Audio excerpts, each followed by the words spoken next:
Hey, everybody. How is everybody doing? This is Mr. Hardcore Mode, where nothing is easy. Warriors and wenches, how y'all doing? And God bless. We are here for another hard rant stream. We're going to talk about some video games, and some positive news from video games. You're not going to get too much on bad news today. I know I black pill a little bit, but today we get some good news. So yeah, good to see you all. Round of applause for all of you being here today. Thank you so much for the love and support. Thank you so much for the love and support. You guys give me a reason to get up every morning and do what I gotta do. Everybody needs a purpose in life, as always. Steven, it's good to see you. Good to see you. Yes, we have a lot to talk about today. So yes, round of applause for all of you. I'm so excited for all of the good games that are going to come out in March. We got a couple of trailers we're going to show you. And we also can't wait for Crimson Desert. Oh my god. Everybody's just like, I don't know if this game is, I don't know. And I'm like, the fact that the developers of the Abyss, Pearl Abyss, are using their own engine that they use for their MMO, the fact that they're able to make a game of this magnitude, there's a growing talk around. I understand people are skeptical about whether or not the game is a little too ambitious, but I think it's on the right track. We've seen many other games pull off amazing stunts on their own with a smaller team. Pearl Abyss can do the same thing. And they're also not using the Unreal Engine. They're using the Black Space Engine. They've used it for their other games, you know, Doki V, Plan B. Yeah, they've used it for other things. But definitely a great game. Get this fucking shill out of here. What the fuck is this? Get him the fuck out of here. What a fucking walking shill. That was somebody that was praising Highguard. His name was Khalif or something like that. And he was the one that was shilling for Highguard, saying the game is great. And then turns out whatever constructive feedback that he gave to Highguard, it didn't work out. So yeah, there's that. Hobo, good to see you, man. Good to see you. Good to see you all. I hope that my voice is doing all right.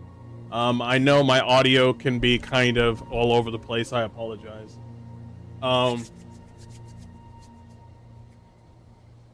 Well, yeah. How was everybody doing? We doing good? We doing good this weekday? Keep on thinking it's the weekend, but I only say that because I'm off. I only say it because you also. Will you be checking out Metal Gear Solid 4 in August?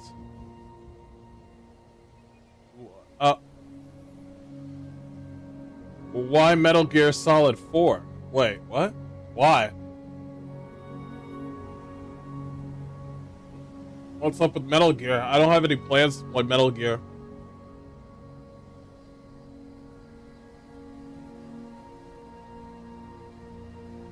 Yeah, I have no plans to play Metal Gear.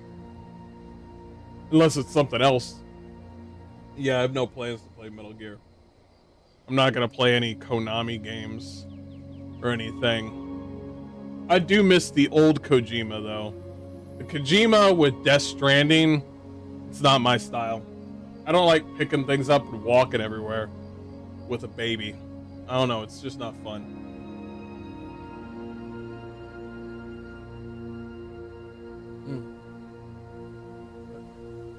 Wait, didn't I play Metal Gear Solid 4?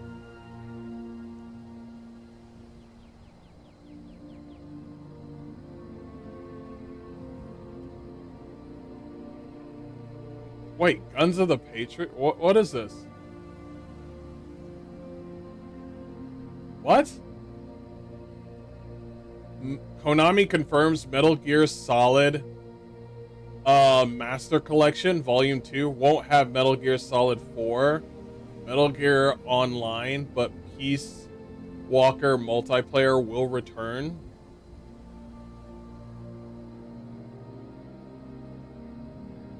I have mixed feelings on the Crimson Desert. I think the gameplay looks solid.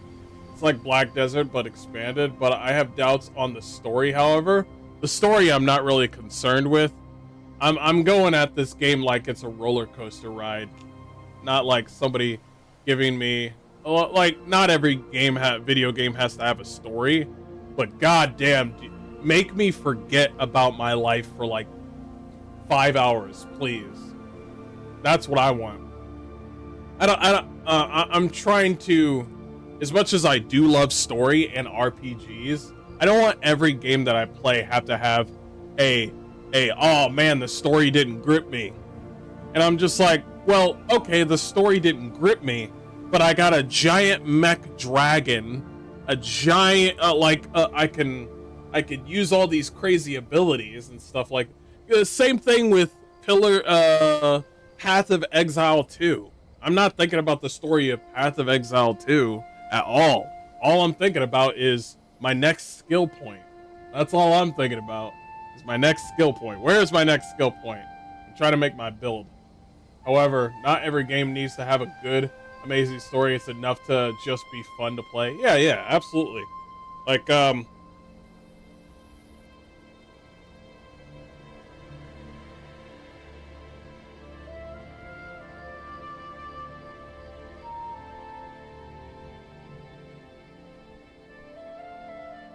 for example, I think here's a good example.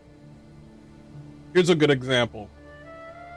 With Mario, the only story that you got out of Mario was the fact that Bowser took Princess Peach to another castle. The end. That's it. Nothing else. And here we are. Mario is the most successful brand of all time. One of the most successful brand of all time. You know, Super Mario Brothers and all that. Sonic has the same story, where Dr. Robotnik is using animals to make more soldiers. And what you do is you try to free the animals, and you fight Robotnik and you beat him up. That's it. That's the story. That's it. And Sonic is well loved and well known to this very day. That's it. Pokemon. Gotta catch them all. Win gym badges. The end. All over. The end. Zelda. Fight Ganondorf. The end. Like we have some nuance there. Mario Party Sunshine had a great story though. I know it did. I know. And Galaxy too. But that was pretty much it. After you brought up Crimson Desert the other night, I watched some gameplay. They won me over. We're about to look at some too, man. I'm interested in seeing some of these videos. I'm really interested. I wanted to play Death Stranding. I heard it's going to be on PC. I'll see if I will. I don't think I'm going to stream it though. Nah, probably not. Death Stranding 2, I just want to look at. I'm going to take pictures of Ella Fanning's feet and then call it a day. That's it.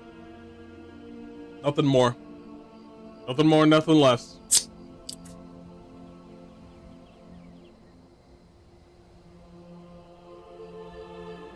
Okay. We are going to watch some trailers. We got 2 for you today. Turn that off for now. Let's turn over to the next screen. Woo! All right. This game is called Guardians of the Wild Sky. I haven't looked at this yet. We're about to look at it together. Let's go ahead and do it.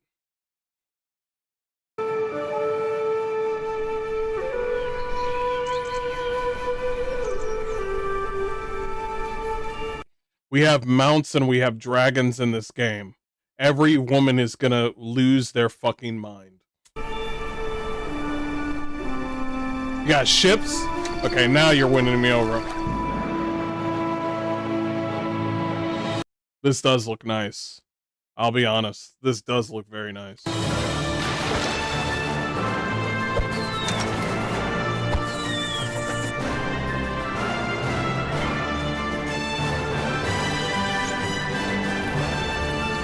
Pretty basics building right there. I've seen that in a lot of other games. Making a survival game seems to be like the most basic thing, it seems like. But I've seen, like, Enshrouded is one of those developers that knows what a survival game is supposed to do. You have so much build variety with Enshrouded. It is insane.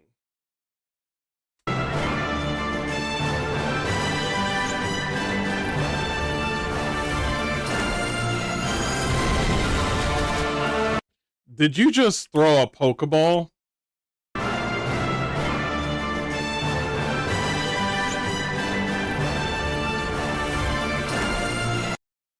You threw something and summoned your monster. Everybody is getting sued by Nintendo. Everybody is.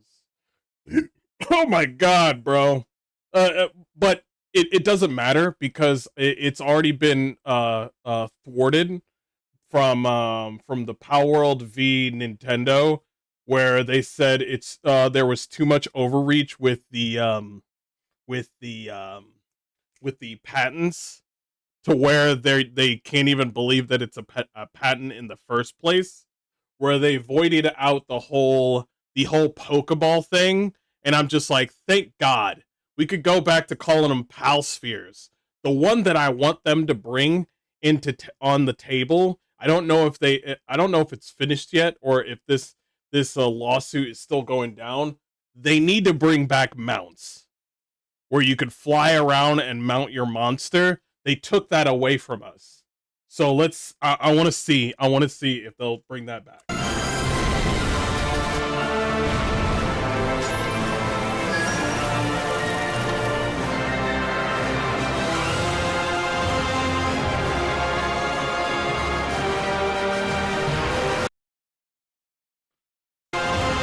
This is cool.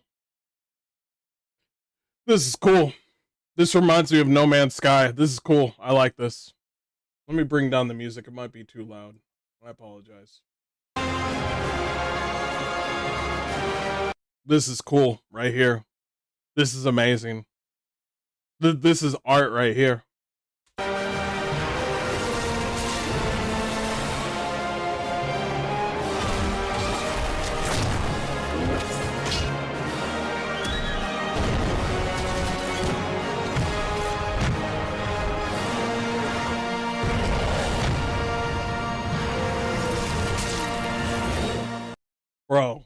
Bro, the last 10 seconds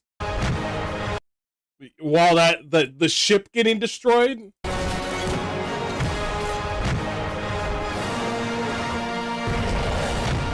Well, I want to go back to the ice monster destroying the shit out of that ship.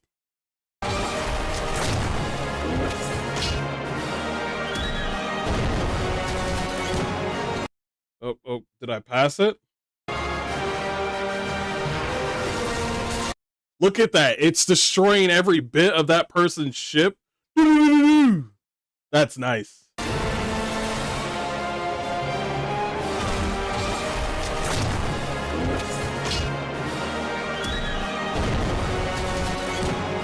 Yeah, this is a good game. This game is called Guardians of the Wild Sky. I'll see if it's on Steam.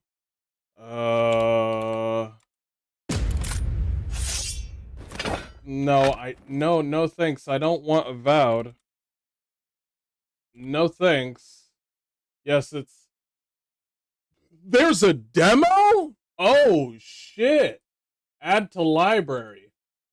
Yeah, I'll download it later. Wishlist. Yeah, oh shit, there's a demo. Damn, I didn't think we were eating tonight.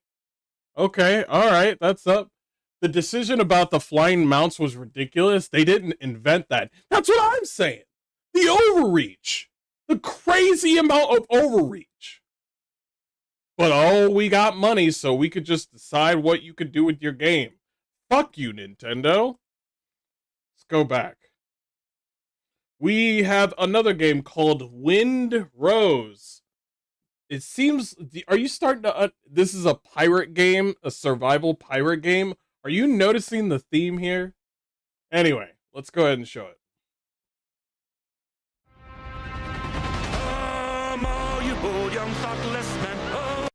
Let's see if I got it on the best settings. There we go. You bold young thoughtless men, Lord, and take by me, and never leave your happy homes to sail the raging sea. For I have plowed the rage. Already looks better than this already looks better than that one Ubisoft quadruple A game with the pirates. Already looks better.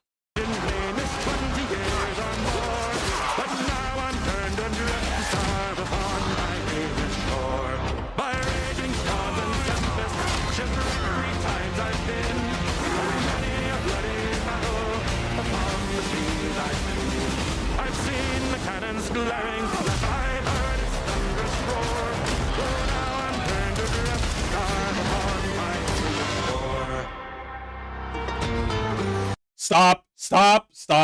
First of all, I like the idea that there's an armor thing. I do like the fact that there is a leveling system. I do like the animations of your character. I'm curious about, it looks like you can hire people to join your crew, which is also cool. I do like the fact that the men look like men, and this might be just the art. I like the fact that the men look like men and the women look like women. That's what I'm talking about, baby. Do not come. That's what I'm talking about.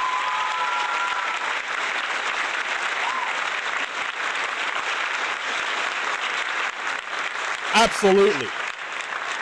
It's a fucking video game. Let people play. Stop. Now, this is just the art. We'll have to see about the character. I want to look back at the game a little bit.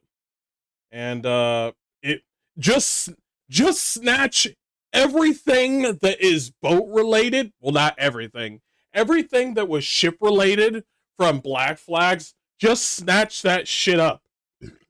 Oh, you're a pirate. Steal it. Blackbeard's transport ship. Oh, you get to see Blackbeard? That's cool. Looks like there's a pairing system. Yeah. Oh, this is available on... Oh, God. Don't tell me there's another demo. Don't tell me. Don't tell me. You're not going to say that.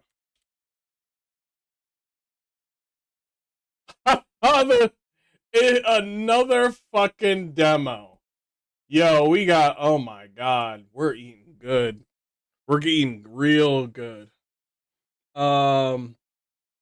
OTK Winter Game Expo had a good Crimson Desert gameplay. Also dropped Frames podcast as well. I did see that. I did have a look at that. I think that's great. Okay. That's our trailers for today. Cool. Good to have you all here with me today. I've been thinking a lot about probably going back to Oblivion, but not. I thought about doing the remaster, but I don't know if I want to do the remaster. I think I just want to play the regular Oblivion game because the remaster takes away certain things that I don't like. That kind of pisses me off. But if there's a mod to change everything back to the way things was before it got wokeified, the statues, the buildings, the armor, the art style, yeah, they changed certain things for a broader audience or a modern audience. So I wonder if there's a mod for fixing that. I would pay for that mod. I'd pay for that mod. Absolutely. Absolutely.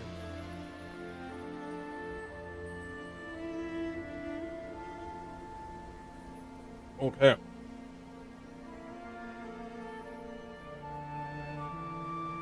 All right.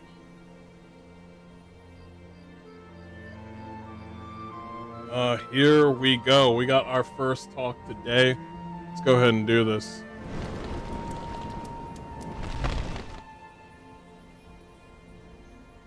Hey everybody, this is Mr. Hardcore Mode here, where nothing is easy. Warriors and witches, how y'all doing? And God bless. We did it. We have voiced our opinion, and we chose to not play a game that we don't want to play. For some sort of modern audience, and something that is just not working, and not something that we want. We don't like the art design. We don't like the gameplay. We don't like anything that Highguard had to offer.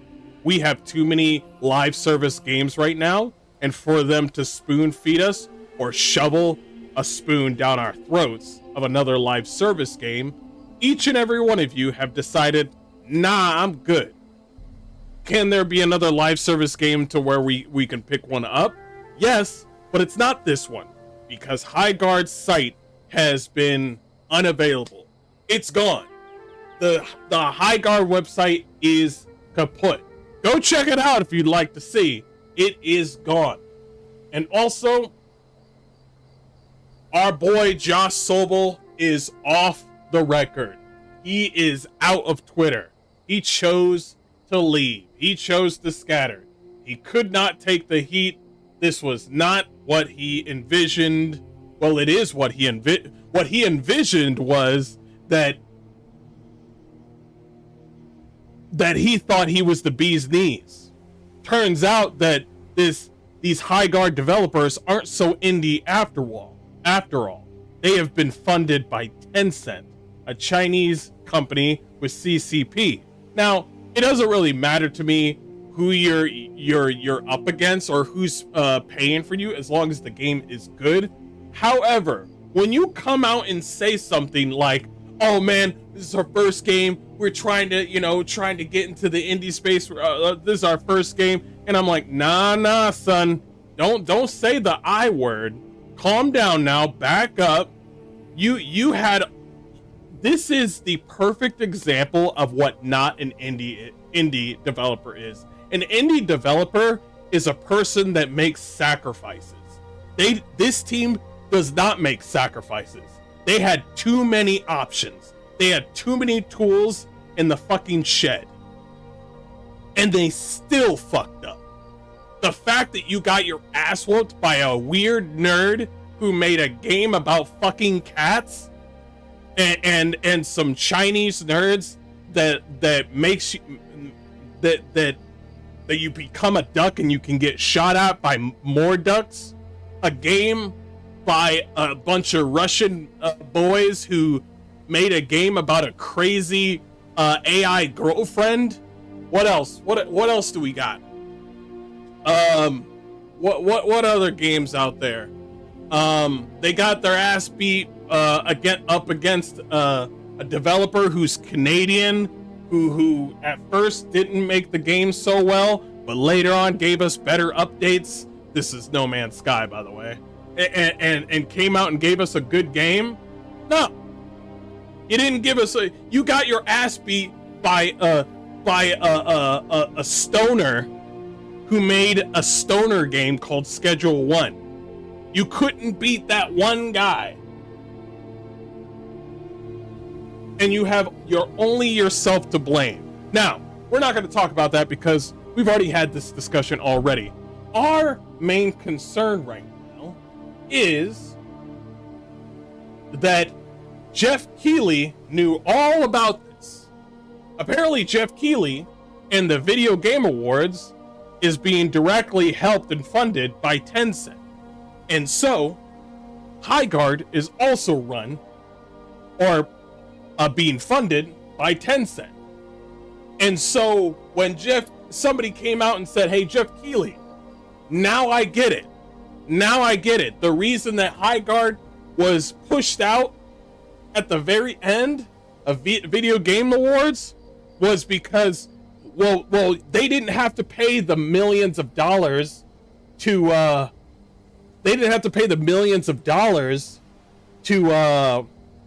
to put their trailer into the Video Game Awards. Oh, no wonder, because it's run by Tencent. Why would Tencent hand money over to Tencent? That doesn't make any sense. And so they had a free slot for the very last game in the Video Game Awards. Our boy Minimal Effort said, "Holy shit, now we know why Jeff Keighley was pushing Highguard so damn hard. Tencent funded the game, and the Game Awards massively in bed with China." I don't really care too much whether or not they're in bed with China. My main concern is making sure that they give us games that we want and we paid for, regardless of whether or not it's free or not. There's some sort of value that we have to spend something. It's either time or money. And he put up on here, Jeff Keighley and Tencent maintain a significant long-term partnership focused on expanding the global reach of major gaming events like the Video Game Awards and the Summer Game Fest. The Game Awards advisory board, Tencent, represented by Senior Vice President Stephen Ma, he's Asian, holds a permanent seat at the TGA advisory board, helping guide the event's strategy alongside other industry giants like Sony, Microsoft, and Nintendo. Now, that's pretty normal, but the biggest thing is Highguard being owned by Tencent. Expansion with China in 2016, Keighley partnered with Tencent to live stream the Game Awards to a massive Chinese audience via Tencent's platforms, adding approximately 1.5 billion potential viewers. That's a lot of people. And that's good because, believe it or not, Chinese people like video games too. Lo and behold. Summer Game Fest as well, being the same one.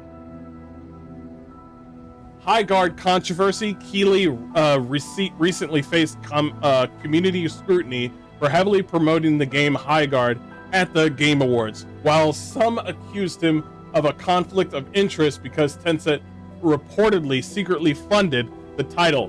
Why did they do it secretly? I don't fucking know. I honestly don't know. It's fine if you want to be owned by Tencent, go right ahead. You know who else is run by Tencent? Let me make sure.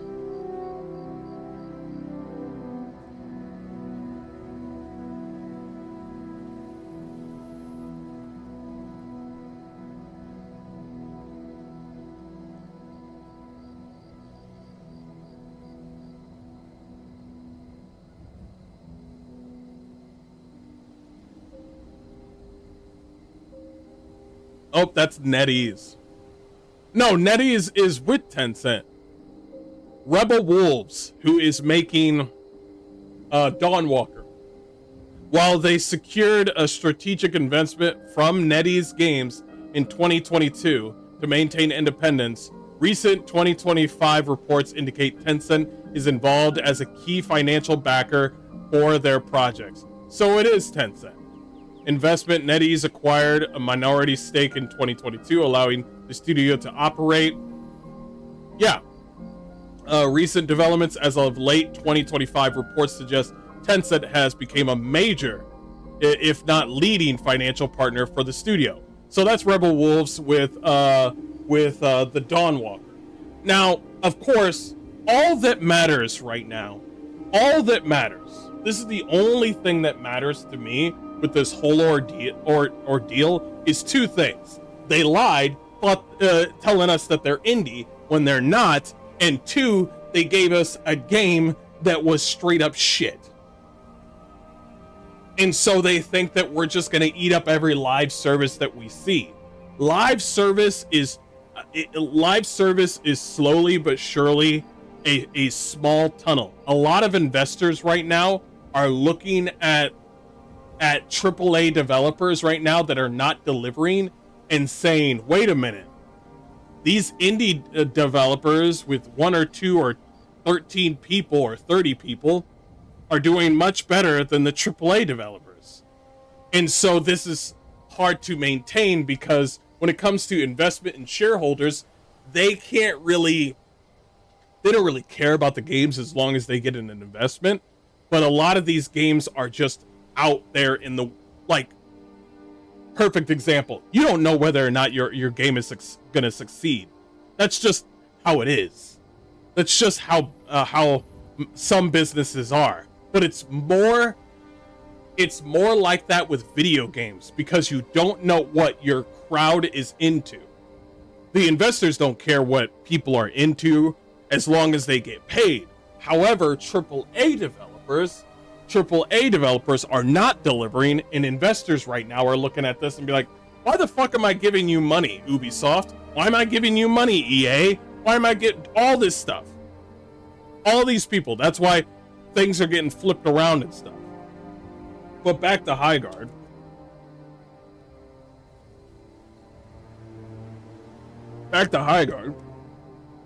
Because they shut down their site. This game's going to be shut down soon. All the developers don't even want to talk about Highguard anymore. Now we have this moment right now where Jeff Keighley... You remember when I told you it's also Jeff Keighley's fault? It is still Jeff Keighley's fault. Yeah, he brought Highguard a little bit more numbers, you know, when it came to having more people play Highguard, and it still didn't help, of course. But Jeff Keighley is not a gamer. He is a businessman now. He let that shit go a long time ago. He doesn't play video games. He's a businessman. Just look at the way he acts, and listen to the conversations of people meeting Jeff Keighley for the first time. He makes conversations very short, and he basically has the same smile as Mr. Beast. Okay? His only goal is to make sure that number goes up. And right now, the number is not going up for the VGAs next year, because people are going to look at Jeff Keighley and go like, man, you're going to give us another piece of shit. And so 2026 is going to be an interesting year for Jeff Keighley at the Video Game Awards, the Summer Game Fest, and all these people, where they need to realize right goddamn now that none of these developers mean anything if their shit don't succeed. You can try to force feed us all this trash, but we ain't eating. We're not eating shit. Withering Waves is Tencent. Withering Waves is Tencent, yes. But what's the difference between Withering Waves and Highguard? Withering Waves is a far better game.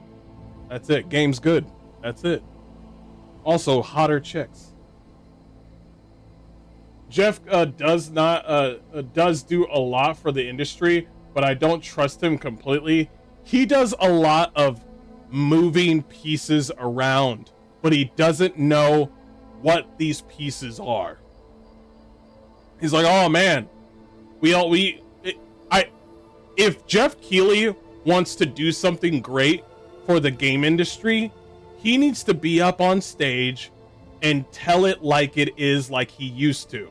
Because he used to be a game journalist. He's not like that anymore. And he would ask some hard-hitting questions, but he doesn't do that shit anymore. If he came out up on stage and say, hey, you need to realize, you guys, your success is wholly reliant on the gamers. And here's another thing. The Video Game Awards, your vote does not matter. You are only 10% of the vote. Meanwhile, all his cohorts, all the game journalists, they get 90% of the vote at the Video Game Awards. So let that sink in. It's like, oh yeah, he cares about the game industry. He doesn't know what the game industry is. He doesn't know what that is. He is so ready. He is so ready to polish good game. He is so ready to polish AAA games, but he's not ready to clean anything. He's given us something that could be a replacement for E3, but he fumbles it every year. Yeah, I would. By the way, I would love E3 to come back. We need something that brings like fucking not developers but gamers together. Also, bring back booth babes. That was the dumbest shit that I've ever seen. Strip out the HR, strip the HR bare, and let us be gamers again. You are turning all of these game developers into fucking like movie stars, and I fucking hate it. You are trying to turn these game developers into movie stars, and I hate it. Even some of the voice actors, they're too fucking pretentious. They're too in their own bubble when they're on the stage. And they need to realize that none of that shit that they have on that stage would happen if it wasn't for us. That's all I gotta say about that.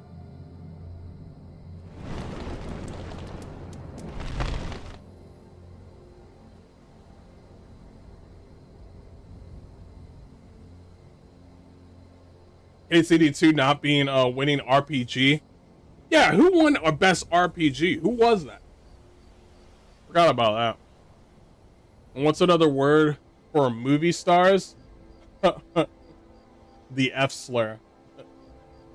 Very true, very true. I like that one.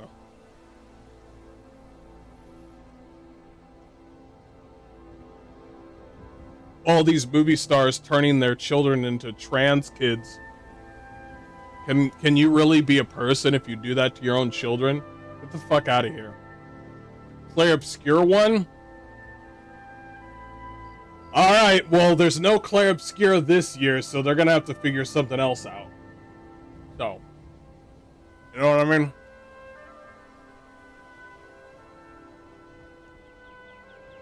It's not even an RPG, it's an RPG. It is. An RPG is something where you have, when you have choices on not only the story, not only the narrative, but not only your character, but also your build variety. There's JRPGs where you have build variety.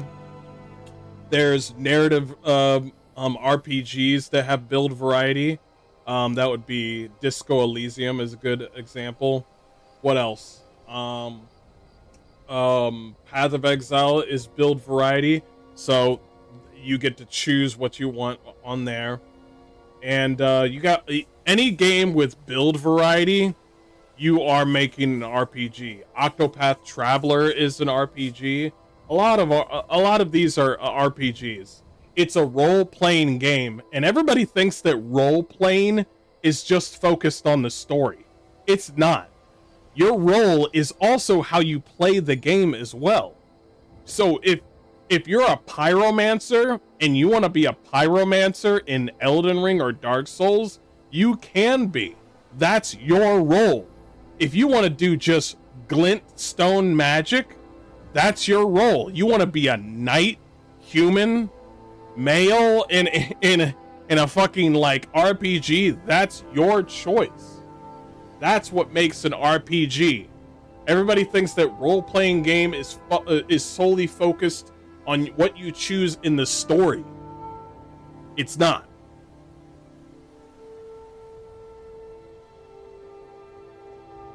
We can go back to Final Fantasy. There's so much build variety with all these Final Fantasy games that we played back in the day. I was more upset about KCD2 music not being nominated. So true, bro. But I'll be honest. I wish. Here's one. Okay. Both. I'll be honest. It was either KCD2 or Claire Obscure because both of them were great. Both of them. I think Expedition 33 is perfect music for me to listen to while I'm working, and KCD2 is perfect music for me when I'm like resting or editing a video. Like, I like both.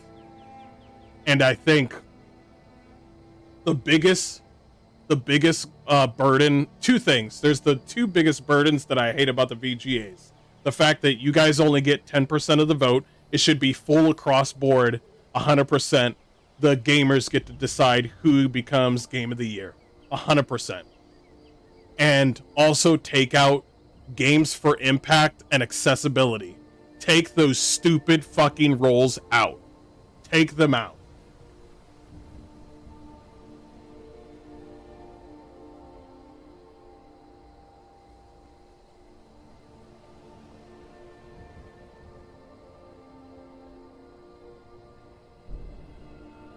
They had the score composed for the game, and it was performed by a world-renowned symphony orchestra. It was good. Yeah. Ridiculous. Let's get back into the next one. Let's get back into the next one.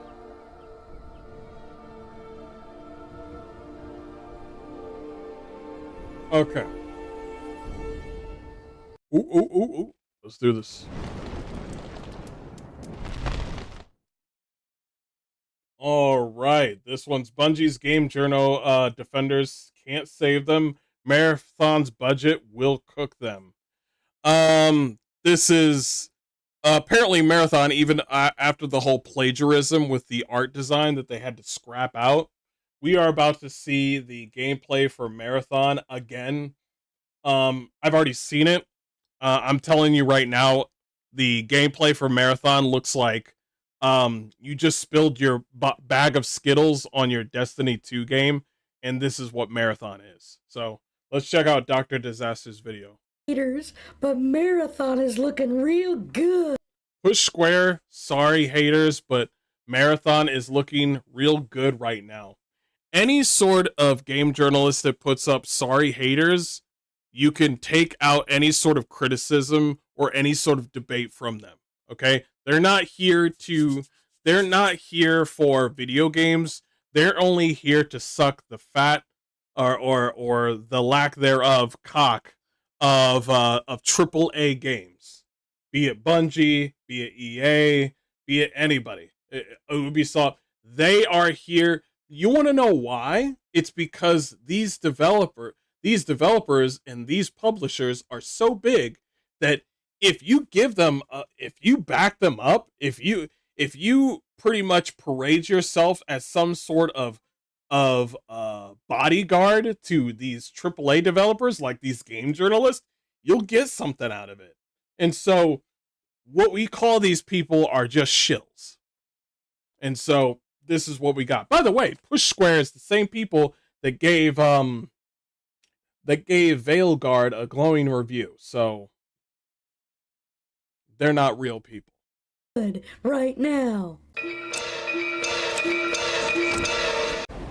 Somebody said, what changed in regards to how it looked like before? The look, the circumstance? Nothing. More colors, though. You keep using the word. I don't think it means what you think it means. What's up, space pirates?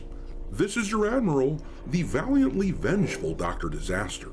And the game journalists out there are bound and determined to try to convince. Look at this game, bro. Look at this game, bro. Ignore the little guys and ignore me off the screen. Look at this game, bro. The little guys on the screen, that's from me, and ignore me on the screen. Look at the screen, bro. It is loud as fuck.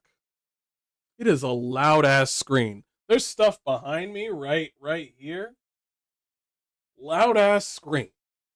Game journalists out there are bound and determined to try to convince everyone that Marathon is not going to end up like Concord or Highguard. All I really want is someone to hold me and tell me that everything is gonna be all right. Everything is gonna be all right. As I'm sure everyone knows by now, last year, the alpha tests for Marathon were a massive failure. The people they invited were allowed to show off game footage, and everyone that saw it noticed that it was poorly constructed, slow, ugly, and reminiscent of yet another Concord-like experience. To top it off, they had to deal with plagiarism claims, and apparently morale was really bad at Bungie. By the way, those people that plagiarized, the art, they're fired. They're gone. Now, I firmly believe the whole team should be gone because it's not just the people that use the art. It's not just their fault. You think Bungie didn't know? The upper heads at Bungie, they didn't know? Of course they fucking knew. And eventually, in order to combat all the negativity surrounding the game, they're just mad they got caught. What's up, Venom? they decided to move back the release date from the original plan of September back to March. Bungie went to work on trying to fix their game, but the real work, over the past few months, it seems, has been done by the game journalists who have been trying like hell to give this game a narrative makeover. The true function of game journalists these days is to be salesmen for any game that comes down the pipe from corporate AAA developers. That is why you see shit like this from an outlet like Push Square. Sorry, haters, but Marathon is looking real good right now. Meanwhile, this is what the same outlet had to say about Highguard. Hands on, Highguard is real and potentially great on PlayStation 5. These people are going to get replaced by AI, and it's not our fault. It's not our fault. Some people are able to articulate and read the room, but not everybody. This just smells of ego. A few weeks ago, Hands on, Highguard is real and potentially great on PS5. they gave Dragon Age the Veilguard an 8 out of 10 for Well, I Plague's think- sake. I need you to trust me. One last time. Hell no.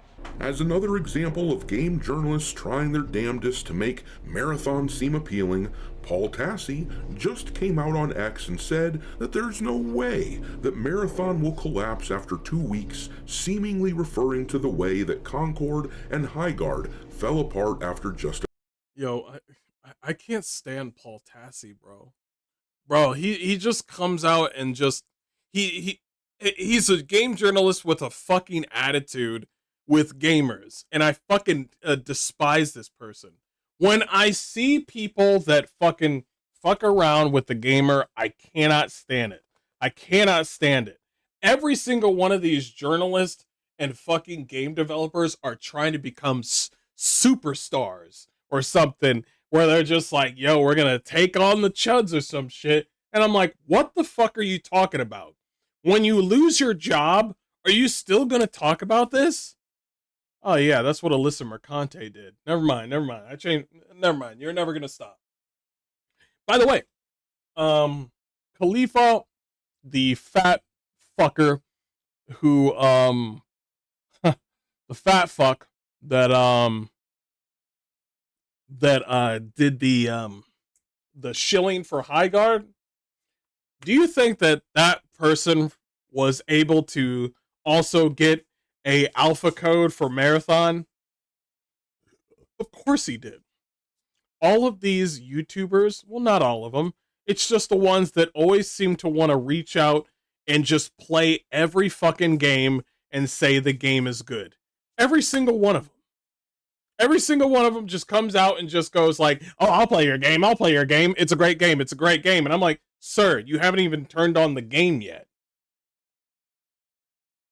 a few weeks. And while I generally agree that Marathon is not going to flop as badly as those other two games, because Bungie has a series of cult-like followers who will buy into anything that the Look at this motherfucker crawling around with blue blood and shit.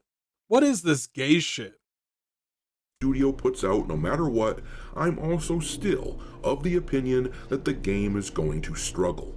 The numbers on Steam don't look too promising, even though we are about 2 weeks removed from the game's release, and the gameplay that they're showing off in recent trailers seems as bland as it ever did. But considering this news here, which we got last spring, it seems there is a good reason that these game journalists are being tapped to work so hard to protect Bungie Bungie must have spent a lot on this game because it was reported that they needed to be a top 5 best-selling game of the year in 2025 to have been a success. But what's amusing is that It's 2026 right now.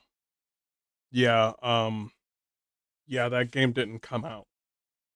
no matter how they try, what seems certain is that this shit here is not going to sway most people because the average gamer has This game, see, they don't understand. This game is gay. It's basically Destiny 2 with Skittles. You eat a bag of Skittles and you play Destiny 2, congratulations, you're playing Marathon. Also, another thing. Video games are primarily a manosphere sort of thing, an event. Do players care about what character that they play? Most of them do. But there's a certain art design that people enjoy. And I'm going to be honest with you. More people would play Escape from Tarkov, which is also an extraction shooter, if it was displayed better, if it was done well. If Escape from Tarkov like sort of did things a little bit differently, a lot of people would play more Escape from Tarkov than Arc Raiders or even Marathon, because it has the dark tone, it has the sort of militaristic sort of modern day like guns to it. Everybody loves. Do you like gun accessories? I love gun accessories. It has all of that.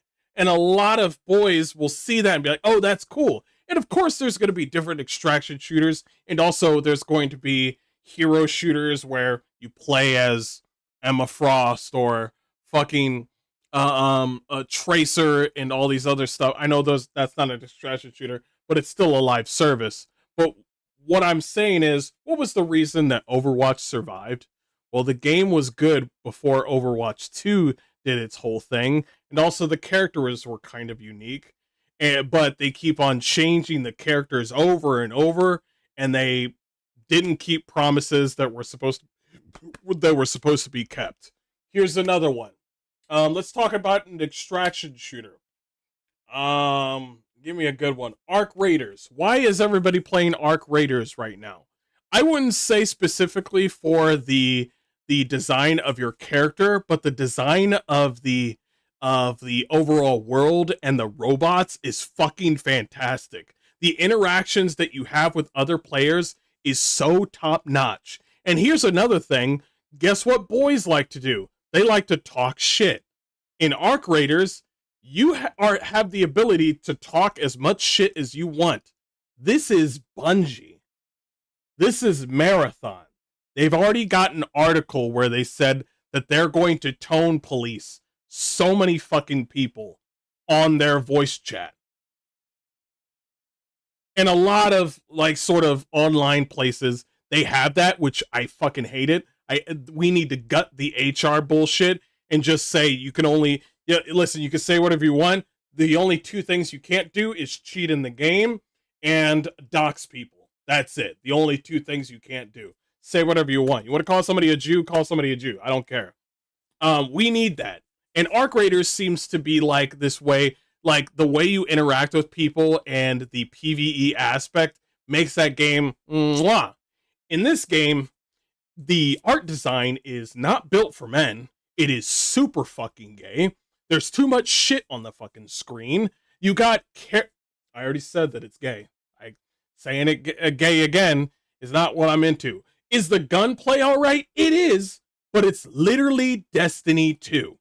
I'm looking at the characters. I'm looking at the abilities. It is Destiny 2 all the way. And then people look like, oh man, I get so many people like looking at the video, looking at Marathon gameplay, and they're just like, oh bro, anybody that says this looks bad, you must be crazy. And I wonder to myself, why is it that so many these people keep on saying the same thing. Oh, that's right. Shills. Come to understand that nothing these clowns say has any substance. Wasn't this game stealing art from an artist? Yes. They got fired. You give your stamp of approval to everything. It's become meaningless. It's like when my mom likes a movie. It just means Richard Dreyfuss is in it. I don't see how anyone could doubt that Marathon is going to be just the hugest success ever when you consider that Bungie is focused on the really important stuff these days, like this right here.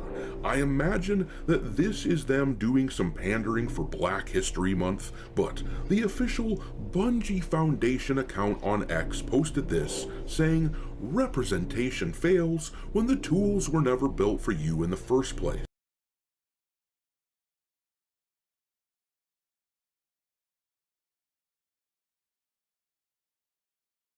How did this video ever come out and talk about black people or talk about me? I didn't see it coming, chat. I didn't see it coming. So Bungie, the same people that are working on that do Destiny 2 and now they're doing Marathon. So Bungie, HR department says representation fails when tools were never built for you in the first place. That is the most racist and fucked up thing that I've ever fucking heard. Okay? It's fucking racist. It's the dumbest and it's also fucking retarded. Anybody can make characters in any video game and display whatever hairstyle that they want. They're over here coming out and saying, listen, we can make black people hair way better than you. Are you fucking retarded? We have mods. We already have developer. By the way, the best person that made black people hair in any video game was actually Asian people, you dumb fuck. We're talking Marvel Rivals. We're talking Capcom when it comes to Dragon's Dogma 2 and Monster Hunter. And also, it doesn't fucking matter. They're Asian, but they're not black. So therefore, it doesn't matter what skin color you are. Just make the character. Over here coming out and saying, listen. As a white man, you need me to make black people hair. Landmark research Fucking ridiculous. From Yale University, supported by the Bungie Foundation. Fucking racist, bro. Bungie out here just like, what you doing over there, boy? You gonna vote for us next election? Yes, sir. Whatever you say, sir. He's like, I got some new words for you to tell the people that disagree with us. What voices you got for me, sir? I want you to call people Nazis, fascists, and bigots. Okay, sir. What do those words mean, boss? Don't worry about that. Oh, I'm sorry, sir. I didn't know my place, sir. He's like, do you know how to make black people hair? Of course we do. Of course we do. Play our games and we'll show you how to make proper black people hair. Tell us what the game is. Don't worry about the game, boy. Oh, my bad, sir. I'll wait my turn, sir. Yeah.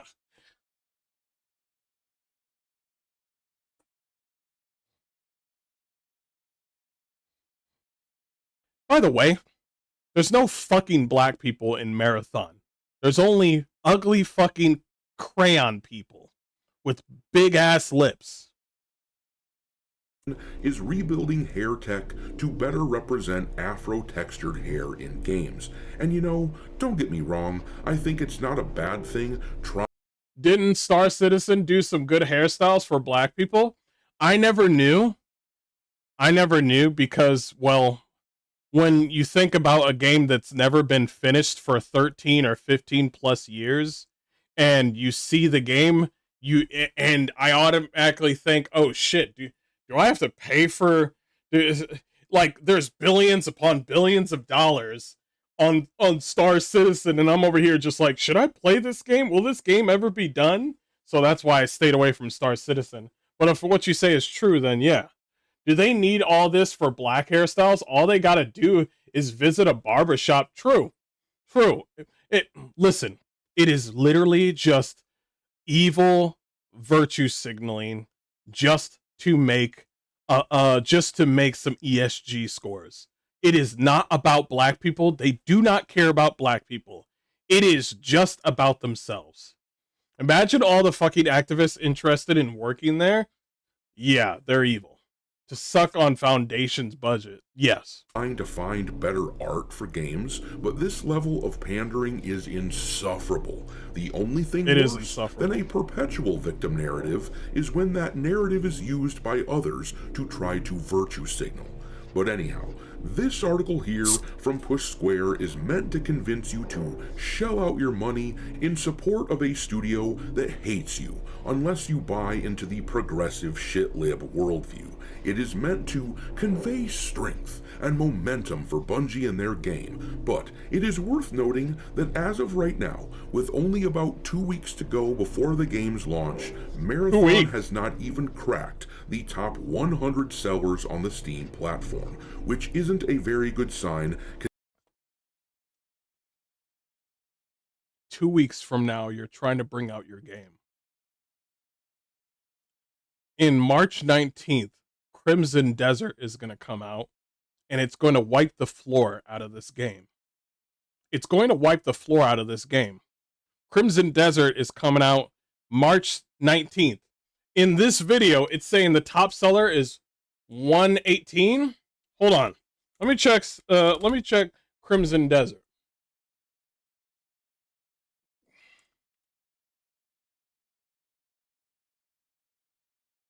Let's check this out.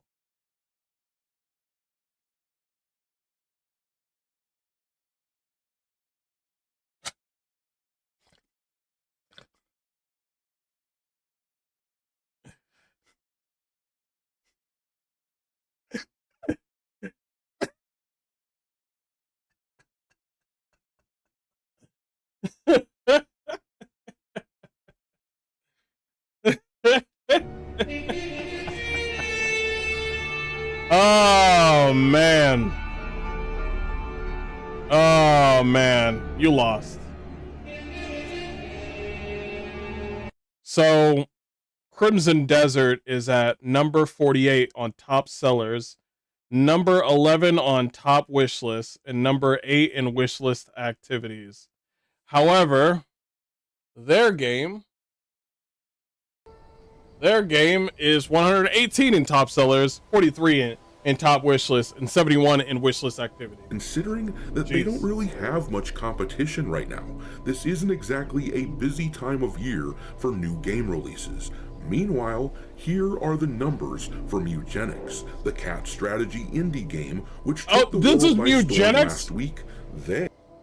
Bro. Getting felted by a cat is crazy. We're at the top spot on the seller charts for a few days, and they're still at number 6. I don't even like cats, and I'm a dog person. They managed to do that as an indie game without all these game journalist types trying to prop them up. And in fact, some of these game journalists were calling the game problematic because of some of their voice actors. Its success, the success of Mugenics that is, just goes to show how meaningless the words of game journalists are these days. Yep. Anyways, here is what it says in the Push Square article about Marathon. We'll all get a chance to make up our minds on Marathon when the server slam gets underway in a little over a week, from 26th February. But tell you what, the game is looking real good right now. This extended gameplay clip shows a squad fighting against the AI before getting embroiled in a PvP battle against another team. The video focuses on a triage player, so we get a better look at the medic's role and abilities. Clearly, even if extraction shooters aren't your cup of tea, there's some serious sauce here. The gunplay measures up to Bungie's legacy, while the aesthetic and art design is seriously off the charts. There's been a lot. No, it's not. No, it's fucking not. It is not. A lot of discussion around this game and whether it will be a success or not. Naturally, the server slam will give us a better idea, but we wouldn't bet against it blowing up. It really does look like it's shaping up to be something special. And now, I just have to point out that not a single word of that article was them presenting anything even close to an unbiased opinion on the game, like them. Did they go into deep conversation on what the game was offering, or did they just say, oh, the gunplay, it reminds me of Destiny, and the art design, it's good? And I'm like, can you elaborate? Nah. Conceding that maybe it might not be the greatest game ever made. No, the entire article was just them telling people that they need to buy it. The only bits of actual new information that they conveyed, other than their desire for you. Look at this real quick. Look at this real quick. Look at this screen.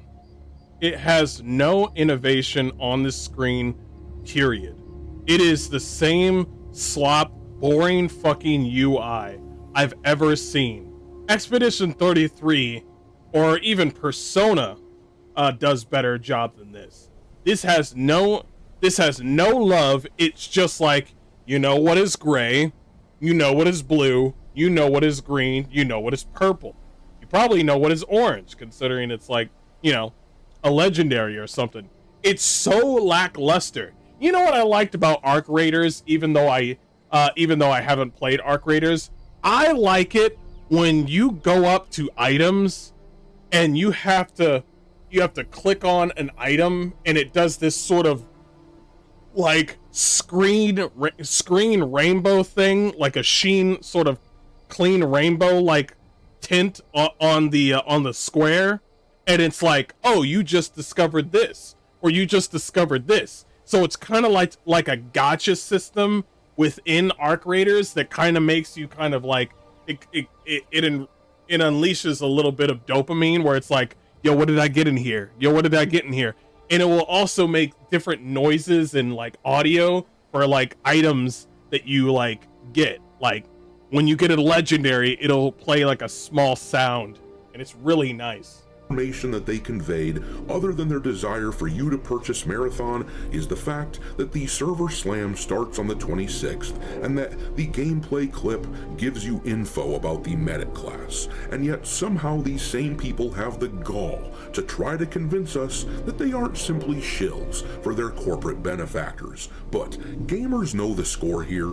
Push Square tweeted this article out in this post here on X, and they were pummeled in the reply section. In fact, this reply here actually ratioed them. The meme says, I'm gonna keep it real quick with you, Chef. They're bodying you in the comments, and you fucking deserve it. I'm gonna keep it real with you.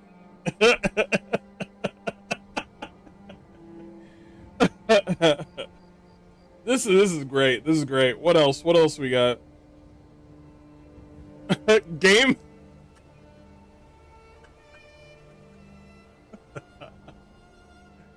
Oh my gosh. And by the way, after you know how crazy this is that Marathon came out, introduced the game to us, and then we find out that they stole art from somebody, and everybody unanimously said, fuck you for doing that. We're not playing your fucking game. You're a thief. Fuck you. Fuck this game. Everybody unanimously said that. When this game came out now with another gameplay trailer and whatever that we'll check out here in a minute, it's still, you think people forgot? Did you think people just up and is like, oh yeah, I don't worry about that? Maybe a little bit, but it still remains the same. You stole. Visibly, it most likely will. I think we want to skip another. No one trusts gaming journalists anymore. Push Square is at the top of that, like along with IGN. IGN should just stick with putting trailers of other video games, and that's it. No fucking way. Push square put up on here. Ignore the haters. Concord is a good PS5 shooter we can't wait to play more of. Are you fucking serious? You put the same thing? Question. Do you think any of these game do you think any of these game journalists really talk about indie or AA games a lot? They don't. They don't. They're the same people that were bashing on Expedition 33. They're the same people that are bashing on fucking Crimson Desert. They're the same people that were bashing on Black Myth Wukong and also Schedule 1. They're the same fucking people.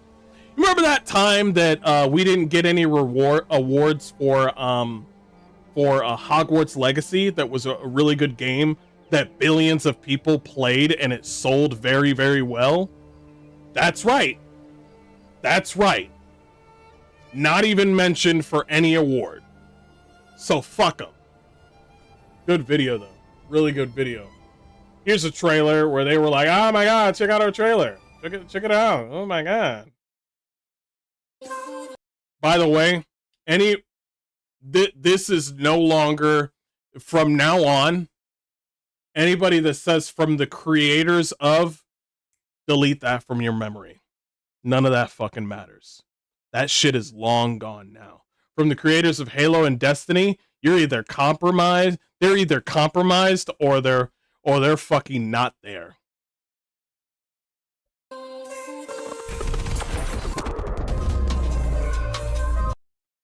Sorry. What?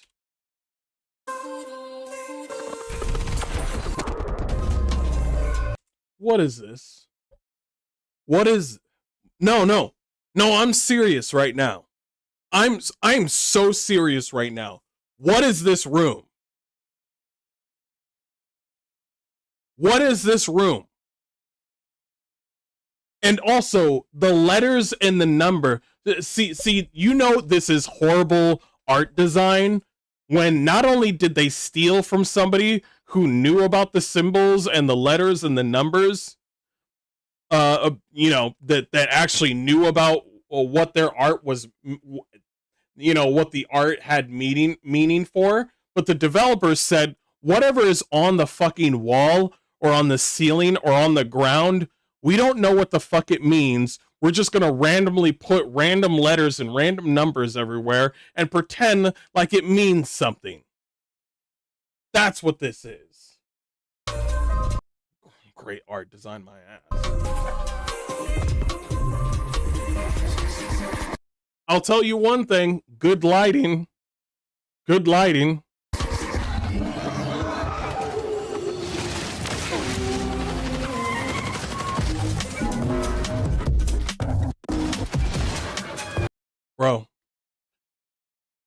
Bro, I'm about to throw up. I'm about to throw up. You about to throw up? I'm about to throw up.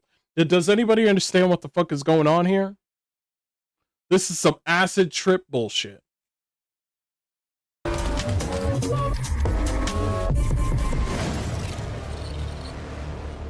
What the fuck did that even mean? I don't even think you shot anybody in this video. Trying to skin suit formerly great developers? Exactly. And also, if you're a developer that works at Marathon and you worked on Halo, just collect a paycheck. Whatever, I understand. That's all I gotta say about this. This thing's gonna fucking flop. Jesus.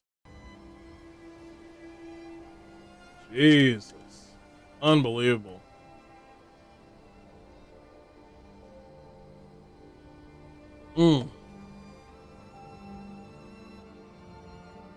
Let's talk about something good finally. Let's talk about something good finally. Aha! Hold on.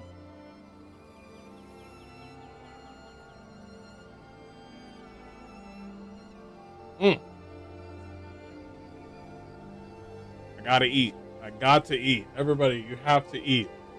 Don't just fucking stand there not eating. Gotta live, bro. Gotta live.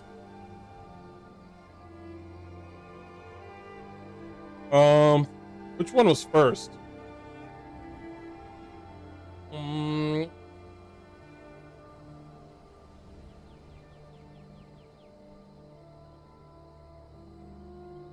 everybody, this is Mr. Hardcore Mode here, where nothing is easy. Warriors and wenches, how y'all doing? And God bless. We are here to check out Crimson Desert, a game that we've all been looking forward to. I've been looking forward to, and we're gonna take a deep, close analysis of these three trailers and figure out stuff that we haven't seen. This is by the same developers. Pearl Abyss also worked on Black Desert Online. They're using the Black Space Engine, not the Unreal Engine like I thought they were working on. And I think what they got here is something substantial. Now, of course, a lot of people are going to worry about whether or not... My biggest concern is whether or not the game will be optimized. That's it. That's it. Anything else, I don't care about. This is a sandbox game to me. It's a sandbox game where you go into the world, do some crazy fucking moves, use some crazy fucking mounts, and just dominate your enemy and do some crazy shit. Of course, there's other smaller mechanics here and there that we're going to check out. I'm going to stop talking. Let's go check out Crimson Desert.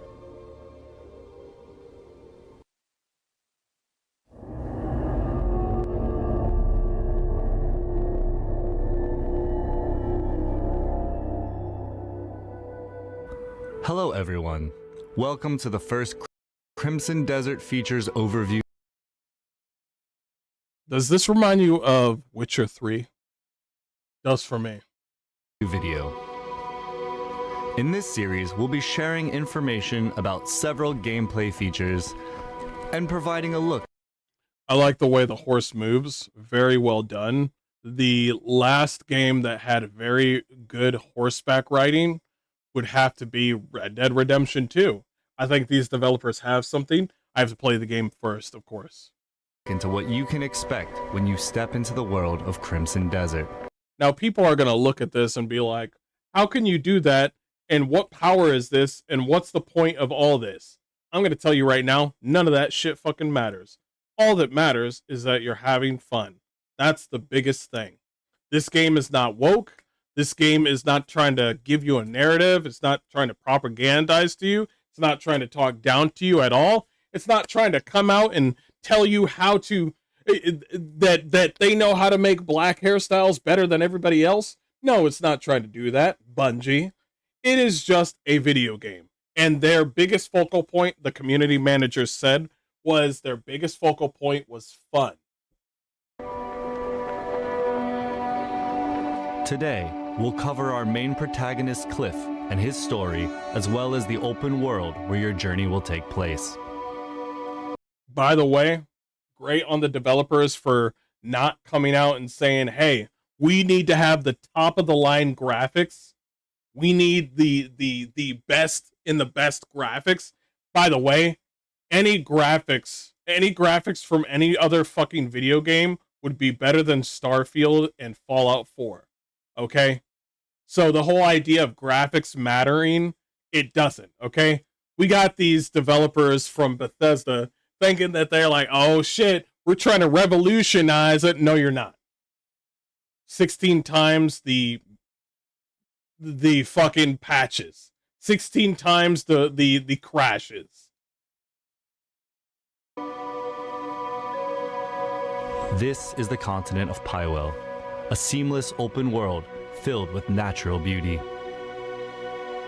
Here you'll find both vast wilderness stretching as far as the eye can see, and bustling cities inhabited by residents. I cannot preface this enough, is that this game has so much immersion. This matters when it comes to action-adventure games, is that the world needs to look alive. A lot of these developers like to do this whole thing where the characters are just walking back and forth. Back and forth. I'm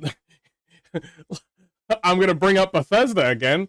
There's too many moments in Bethesda games where random NPCs are just hammering at random shit. Or hammering at air. I'm just like, bro, what are you trying to fix? He's just like, nice day out here. Working hard. I'm like, bro, what are you hammering?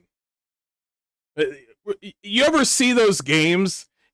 You ever see those games where it's an open world and for some odd reason there is an NPC that is just knocking on a door constantly, and I'm like, bro, they're not fucking home. He's just like, do-do-do, do-do-do, do-do-do. I'm like, bro, they're not home, bro.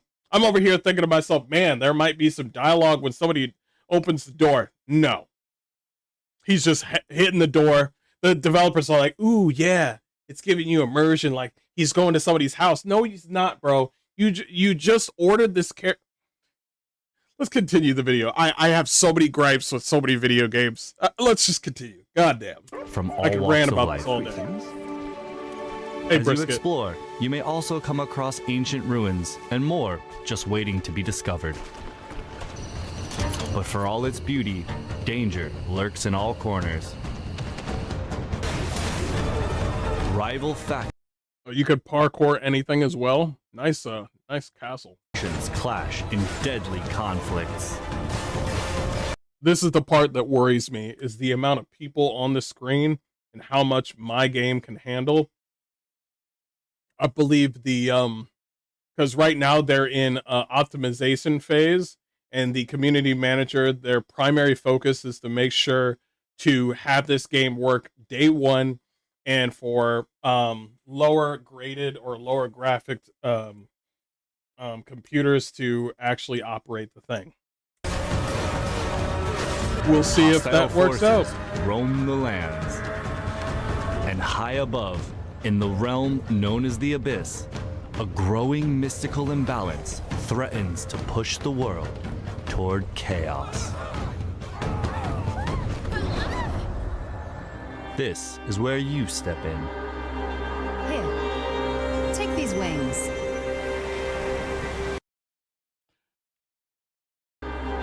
Here.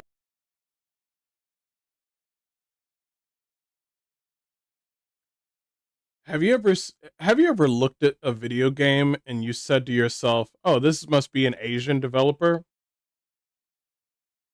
Have you ever looked at a game and said, "This must be from an Asian developer"? Lo and behold, right here. Hot ass fucking sorcerer bitch.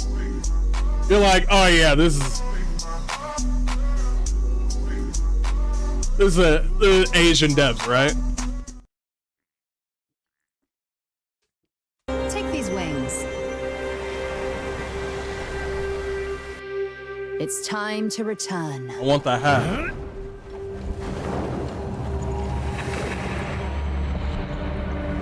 This is one of those games that you'll just forget shit. You're gonna be like, I think that's one of the things that I heard from the community manager, is that they want to distract you so much. She looks like a pimp. Well, did you got that money for her? Where's that money, Woodpit? Pay up. We'll play as Cliff, a formidable warrior of the Greymanes, a faction hailing from the region of Payloon. Renowned for their commitment to peace, the Greymanes have long fought for their homeland's unity and protected the innocent. To Cliff, his... By the way, I do appreciate the developers having a masculine main character and also female characters that look female.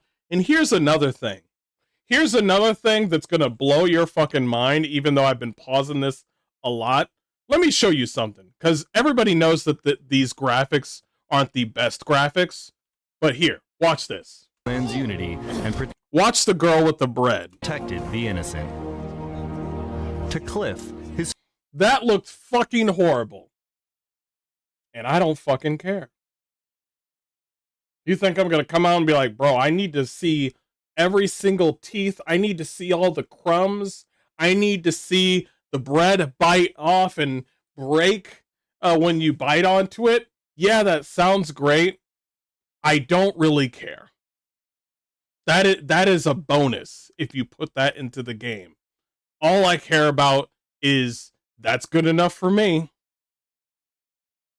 fellow Greymanes are family in all but name, and he has fought with them side by side, determined to preserve unity in their lands. Rest well. But we first join Cliff in the days after that peace is shattered. Gian has fallen, and with the great leader's death, our land, Payloon, once unified. Well, I didn't notice this, but the game actually truly has true darkness at night. You can see the stars up top, and it's actual true darkness. This game is truly what Dragon's Dogma 2 should have been. Has been plunged into chaos. And now, a bloody battle unfolds between the Greymanes, who fight to uphold his will, and the Black Bear forces that seek to set it aflame.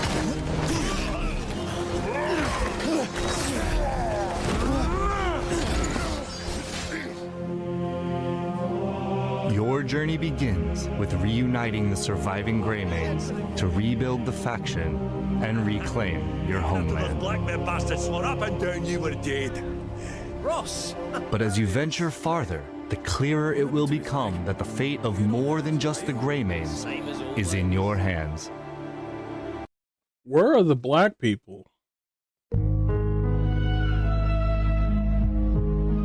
How can you have a game and you ain't got no black people?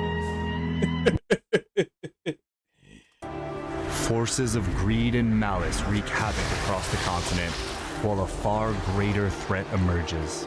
The weather looks badass. The gazes of dark forces are fixed on the Abyss, a mysterious realm that holds power beyond imagination.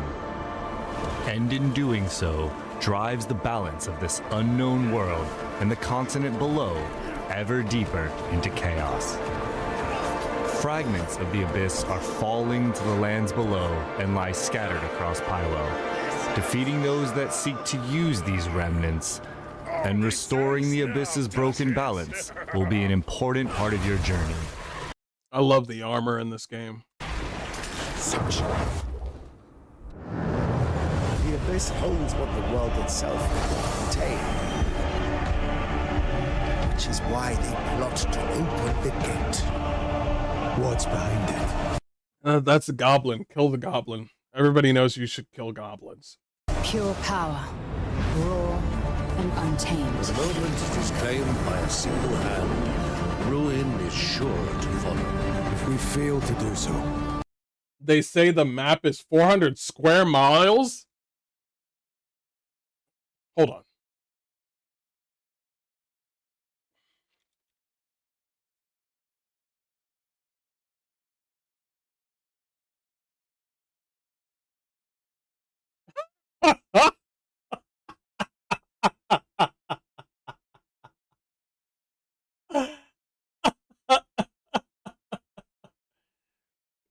Red Dead Redemption 2 is 30 square miles.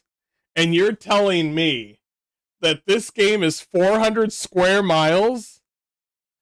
Jesus. Despite being similar in size to GTA 5, which is 31 square miles, it can't be 400 then? Yeah, it depends on the engine. It really depends on the engine. It really does. Oh man, I need to Crimson does.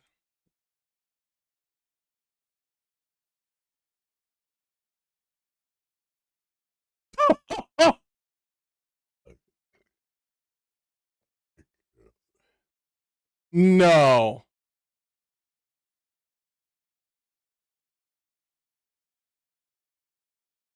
It's supposedly twice the Skyrim size. It's saying 400 kilometers.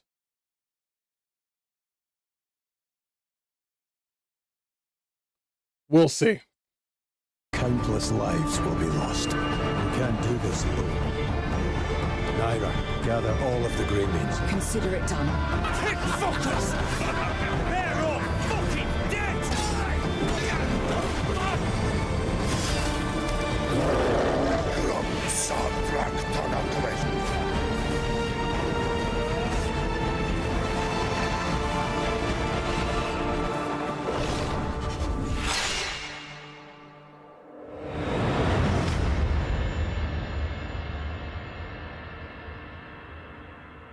The story of Crimson Desert centers on Cliff. This way. The fact that Asia puts more love into the sort of, I wouldn't say Anglo-Saxon, but to the medieval lifestyle of Europe. They put more love into the medieval lifestyle of Europe. And of course, this is not the real world, of course, but they put more love into that sort of European sort of style and make it their own more than white people do it in other game developers. Way more than them. Asians love medieval Europe. They do. They absolutely do. We've been playing their RPGs for years. Of course they do. And their anime. Medieval Europe. But as his... It seems like they took a lot of love from England and Scott, like Scotland. Seems like there's a little bit of Ottoman Empire. You could tell from the clothes over there. A little bit of a human helmet from the back over there. Tale unfolds. 2 new playable characters will come to join. You can play as a girl, bro. And she hot, bro. Your journey. As these characters become available, you will be able to freely explore Pywell and undertake many quests outside the main story with them.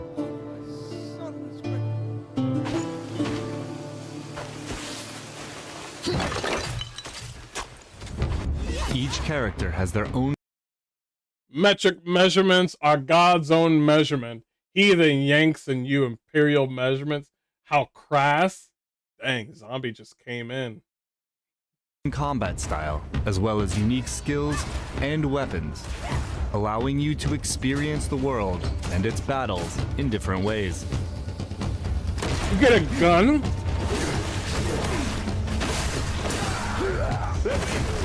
This is definitely Black Desert Online.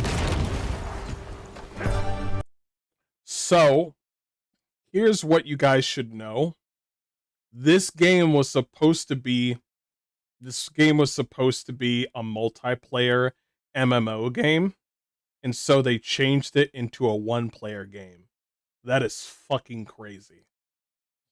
And with no microtransactions, that is you're fucking mad. She has a pistol, rapier, and a musket. I like it. Plus, she had a great sword. Pywell is made up of 5 regions, each holding stories to be told and discoveries waiting to be found. Each holding stories to be told and discoveries. You get one black guy. Look, they said you only get one nigga. They said you get one nigga.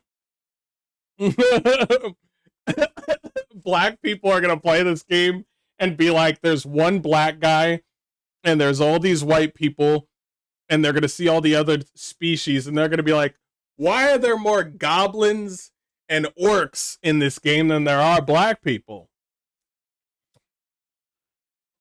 Well, you want me to answer that question? No, I'm serious. You want me to answer that question?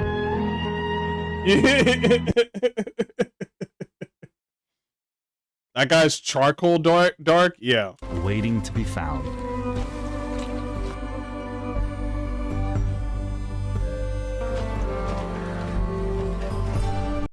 I love this view, and I love that fucking shield. I love that shield.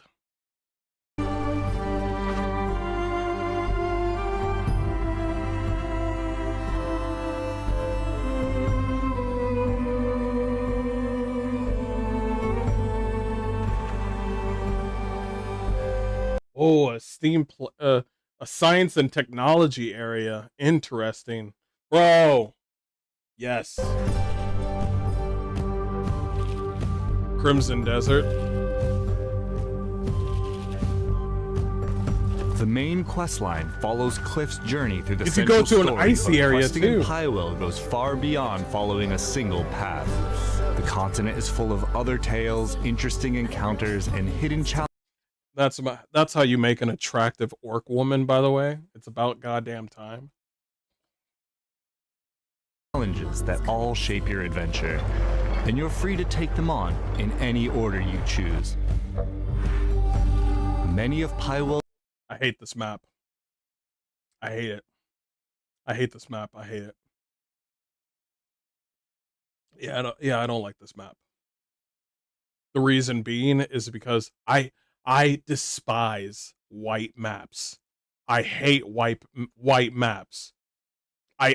Because you can barely see anything. Everything is white. I hate this map. I hate it. You're playing the game in the darkness of your own room, and then you bring up the fucking map, and you're like, flashbanged right in the face. Jeez. Fuck.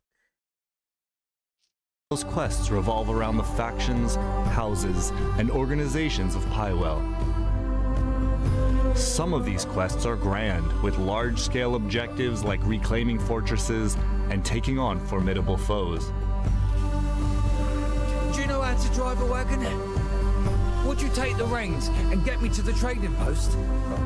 While others are quieter, requiring you to help residents with everyday tasks.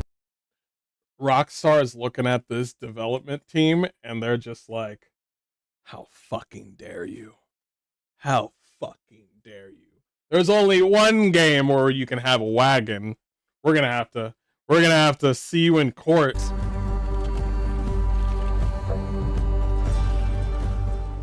From the outset, some factions will be friendly and may give you missions. The Bleed Bandits are raising an army of their own. And they might want to calm down on the lens flare, though. Still, they've stolen the family spear manual. My son Graham went to reclaim it, but he's gone silent. With the rest of my men serving the Duke, I find myself in need of your aid. Others, however, are hostile forces who are residing in or occupying the area. Good voice acting. Roothold, originally under the jurisdiction of House Celeste, is currently blockaded, under siege by the invading forces of Gwen Kraber. The area will be liberated once Gwen Kraber and Kraber's soldiers are defeated.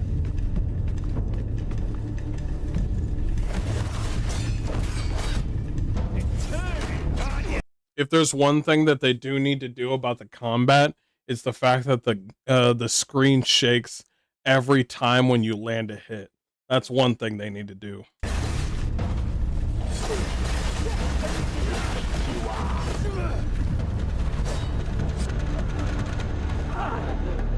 Roothold is now back under the control of its rightful faction, House Celeste.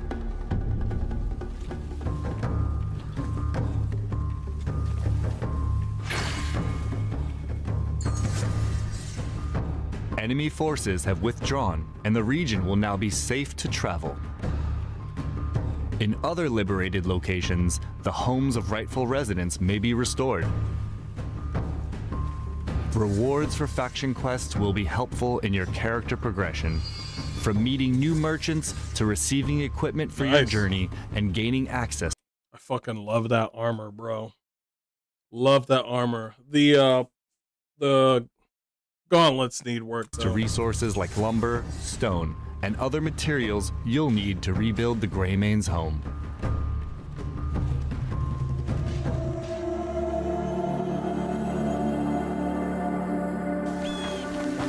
I forgave Witcher 3 for that. Exploration is True. more than... Yo. Bro. The only thing you need to worry about in this game is whether or not it's going to be optimized. That's it. That's it. That the only thing that you're going to need to be like, a lot of people are looking at the game and be like, well, I don't know what the game is. I don't know. This is because you guys are so used to playing the same fucking games from the same fucking developers that that's the only thing that you ever fucking eat.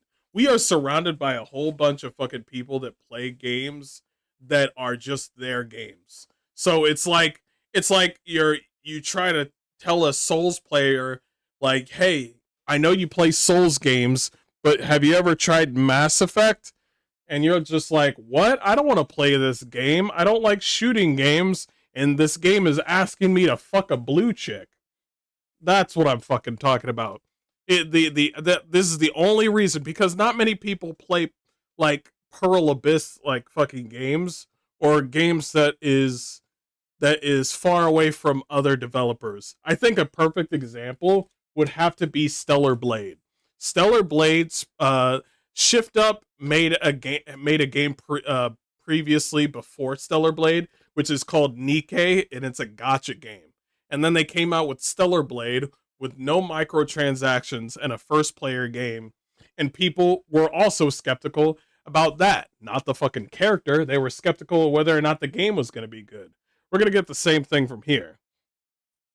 In Pywell, exploration... You could chop the cheese down? Sweet. ...is more than travel.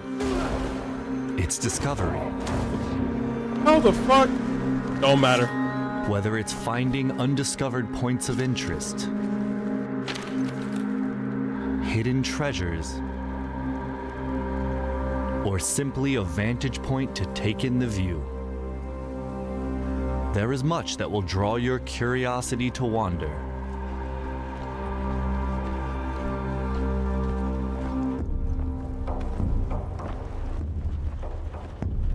With sights, secrets, and surprises along the way catching your attention, and no strict path, you can pretty much go anywhere that captures your interest. Love the fact that they got a slow walk. How many games do slow walk? A trusty steed provides reliable travel, but Cliff himself can climb and even glide across distances. Yo, there's 100% that there's loot up here. Elf can climb and even glide across distances. And this is what I'm talking about, is the fact that you can actually climb on almost anything. That is nuts. There's gonna be a lot of photos on this game. Further into your journey, you'll also gain access. Why? Why not? Access to a missile-firing mech, and a dragon that will allow you to soar high above the world. Why not? On your journey, you will meet a wide variety of the continent's inhabitants. This is fucking immersion. There are kids walking around at a carnival. They are, you know, playing all the games and stuff like that. It seems like there's a couple of guardians. It looks like there's guardian mechs, those green guys. And I do like the fact that not the if you look at the trailer carefully, you'll notice that there's not children everywhere. There will be primarily children in places that it would make sense children would be at. So let's say you're at the city hall area or the rich established area of a city in this game. You're not going to see that many kids, but you'll see more kids at a carnival. And it would make sense. And also, here's another thing. I noticed a lot of developers don't want to put children in their video games. And I'm just like, why not? And I figured out why. The reason why is because they don't know how to design smaller fucking children characters. They don't know how to make adults all the way also, but they don't know how to make children. There's too many fucking games right now where if they do put children in a fucking video, these are Western devs, by the way. If they do put children in a video game, it looks like a tiny it looks like a fucking dwarf. It looks like a fucking grown-ass adult that's a midget. As part of everyday life in Pywell. Amongst them, hostile factions and enemies each present their own threats. Oh, fuck this From one. well-trained soldiers and sorcerers. Yo, what the fuck? Is that B-Max? Is that Baymax? Yo, what the fuck? Yeah, fuck it, whatever. By the way, I want to tell everybody something. This is straight out of a Final Fantasy fucking video game, by the way. Did you know that, right? All of these things that are happening right in front of you, where people are trying to be... Everybody likes to pretend like they're confused at what Crimson Desert actually is, and they forgot that they played an old Final Fantasy game that had all these things. When you played old school RPGs, you fought knights, you fought rats, you fought gods, you fought mechs, and you also fought like fucking...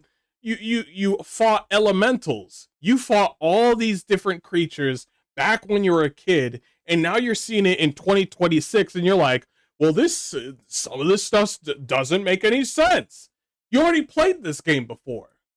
That's because they just shrunk the player model. Cyberpunk kids were fairly good.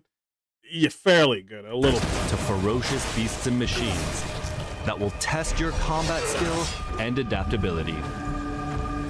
And for those seeking a different kind of challenge, Highwell holds many mysteries. Okay, they shouldn't have done this. You know how I am when it comes to jumping puzzles, chat. Okay, just say it. Just say it. I'm trash, I know. From ancient mechanisms hidden in forgotten ruins to enigmatic puzzles, each rewarding keen observation and problem solving.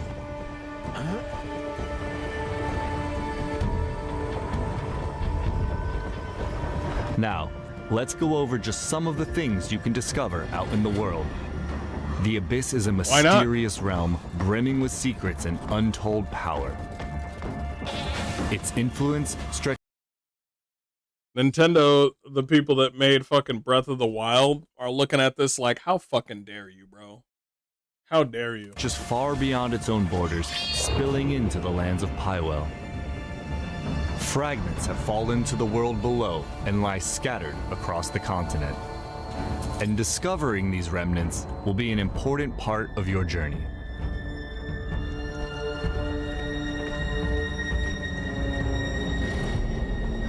True, where the fuck is my Summoner remake? Now that is a lost classic gem. True, true. Anybody ever played Rogue Galaxy? Powerful items necessary to unlock and upgrade your skills. Artifacts can be earned through quests and combat, while others lie in more hidden corners of the world, waiting for those willing to stray from the beaten path.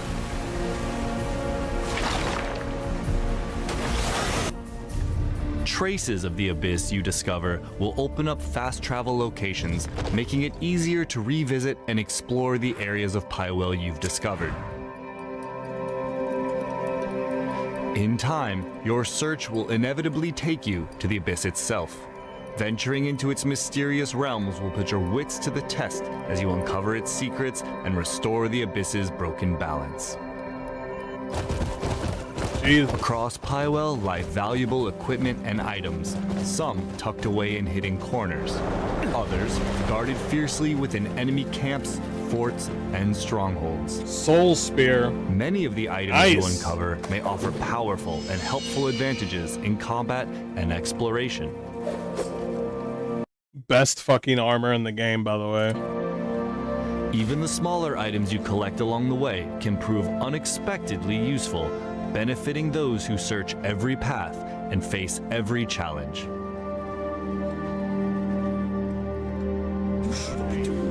The world of Highwell is rich with knowledge waiting to be uncovered, from knowledge about its inhabitants and wildlife to skills, items, and more. This information can be acquired in many ways, by interacting with characters and objects, exploring new areas, and even observing from afar. You can look at somebody and just learn how to fish? The knowledge you gather may provide clues to complete... Okay. I'm glad that there's fishing, but here's the thing, though. Okay? Here's the thing, though. Are you going to show me everything when I'm fishing?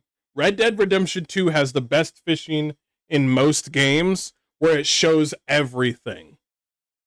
Quests, open paths to acquiring new skills, or offer helpful guidance.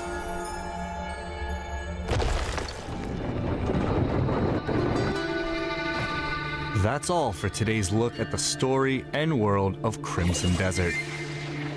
You can look at the In sky. the future, we'll be highlighting combat, progression, and life in Pywell, so stay tuned. You're gonna fuck up the Thanks sword for by watching, now. and we'll see you again. Jeez. There's more. There's apparently more, and I missed it all. Combat is the next one. This one I'm gonna let it go.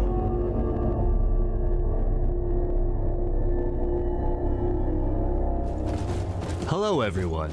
Welcome back to another Crimson Desert Features overview video. We're doing it all, baby. Last time we took a closer look at Pywell, its characters, the stories within, and open world exploration.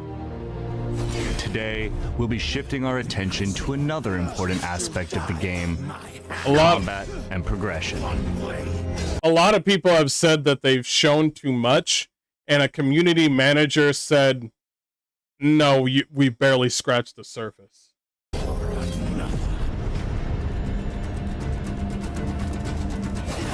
Combat in Crimson Desert is visceral, and the battlefield is yours to shape. I love the You will executions, grow your baby. arsenal of skills, weapons, Games without executions are just gay. and equipment, and it'll be up to you how you use them. Whether it's an aggressive offense, precisely timed defense,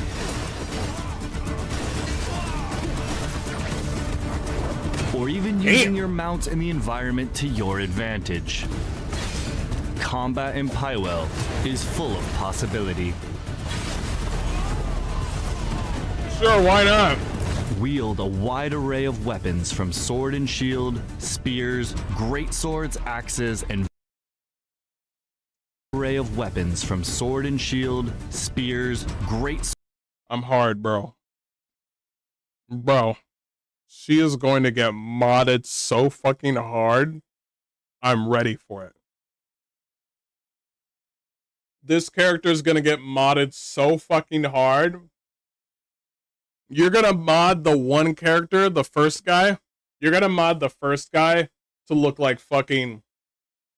To fucking look like the Winter Soldier or Sauron from fucking Lord of the Rings. You're gonna mod the first guy to look like Aragorn from fucking Lord of the Rings, and the one orc guy, you're gonna mod him to look like one of the orcs from Warcraft, and you're gonna mod this chick to just be naked. 100%. 100% you're gonna do that. I'm gonna do that. I'm gonna do that. I'm gonna do that. Swords, axes, and various ranged weapons. Each weapon has its own advantages, so switch back and forth to the ones that best fit your style and the situation you're in. Jeez.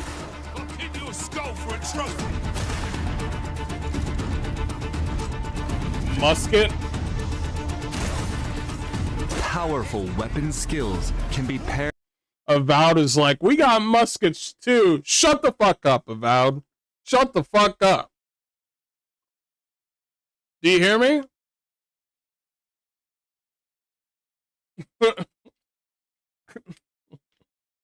It's like you get a new girlfriend after dumping your ex-girlfriend, and she's way hotter than your previous girlfriend. and your new girlfriend's basically Crimson Desert. And Avowed is like, well, I could give you muskets too. Shut the fuck up, bitch. What are you doing here? Paired with hard-hitting, bare-handed hits and kicks, as well as a wide range of grapples to create seamless chains of attacks. Damn! Oh, God! Damn! Elemental enhancements further expand your options by empowering key abilities, allowing you to burn, freeze, and stun enemies.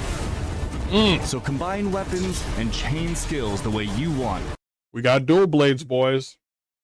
We got dual blades. We got dual blades, boys. Dual blades. Dual blades. Dual blades. own approach to combat.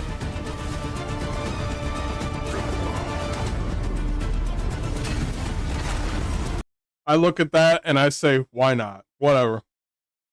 I look at that and I'm like, yeah, sure, whatever. Put it in the game. The person in charge of the game design in this game must have been the chillest fucking dude ever. Hey, we're gonna put these types of weapons in the game. Sure. Also, we're gonna have hand-to-hand combat and people can fucking do WWE moves. Sure, whatever. Whatever you want. Also, you can ride a mech in this game. Yeah, sure, whatever. Also, you could literally do like the spinning bird kick move. We put the spinning bird kick move in this game. It is what it is, bro. It is what it is. We also have an ability to fucking get your enemies naked. Might be my favorite move in the game. Put it in the game. Your mobility and timing are also a big factor in combat.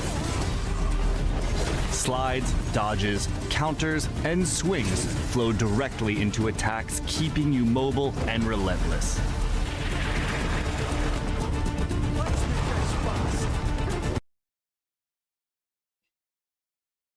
Hey boss, can we put a move in here where you could swing like fucking Batman and go fucking Blanca on the fucking enemy? You mean that green guy from Street Fighter? You mean the green guy from Street Fighter? You mean Batman with the grappling hook? And you want him to spin inside the fortress and just break a whole bunch of shit? What the fuck is wrong with you, bro? Of course I want it in the game. Put it in the game. Go. Put it in the game. God. Why are you wasting my time? Put it in the game. He thought he was in trouble. Of course I want that. Put it in the game. Well-timed guards and dodges open up enemies for a counter, letting you strike back and keeping up the pressure.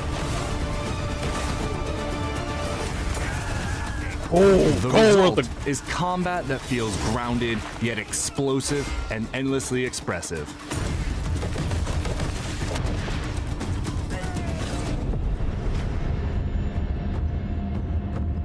Of course.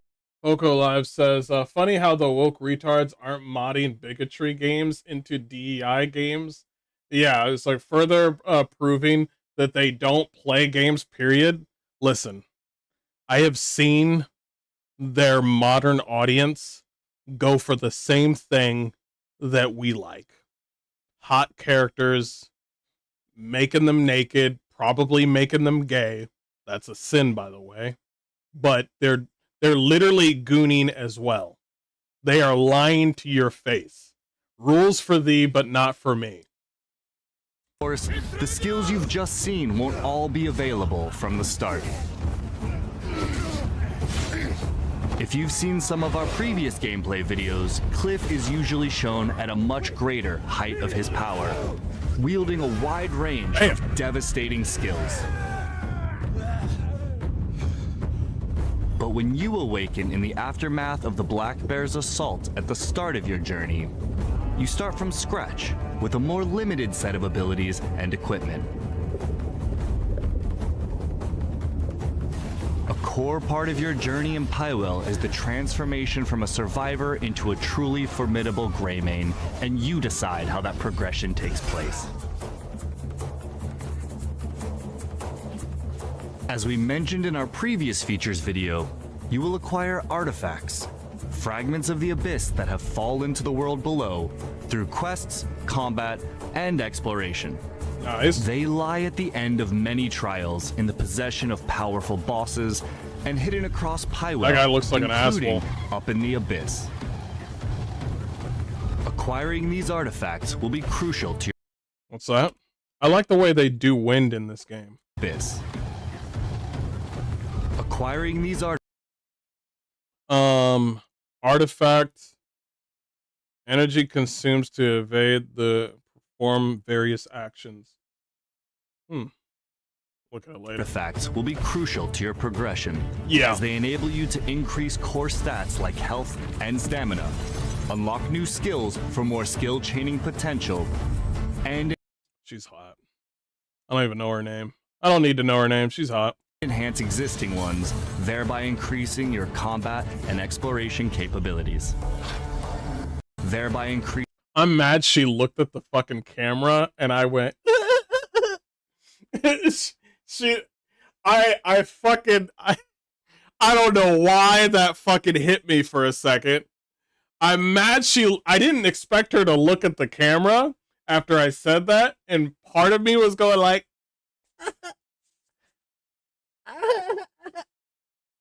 increasing your combat and exploration capabilities.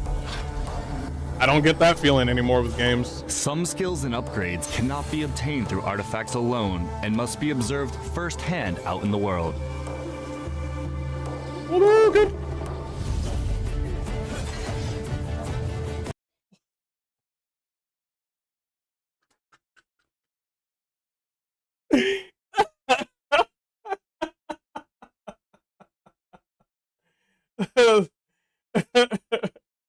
The main character's like, oh my god, I almost died. No. I almost died. That was so scary. Thank you. It's okay. The fat guy, he dodged it, but I feel him.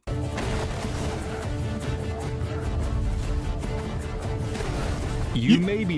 Wait a minute. Are you serious? You mean to tell me you fought somebody that had the belly flop and you took his ability? World.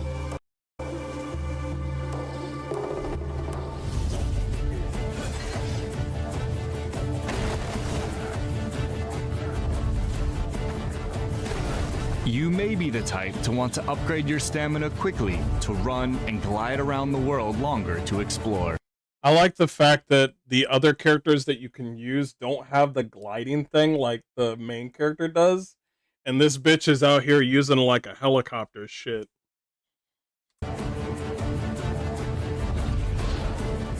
Also, the woman's wearing high heels.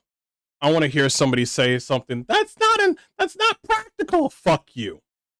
You remember when they gassed you? You remember when they gaslit you and said, listen, women wearing armor, wearing boob armor is not what we should be doing because it won't even work. And I'm like, I don't give a fuck.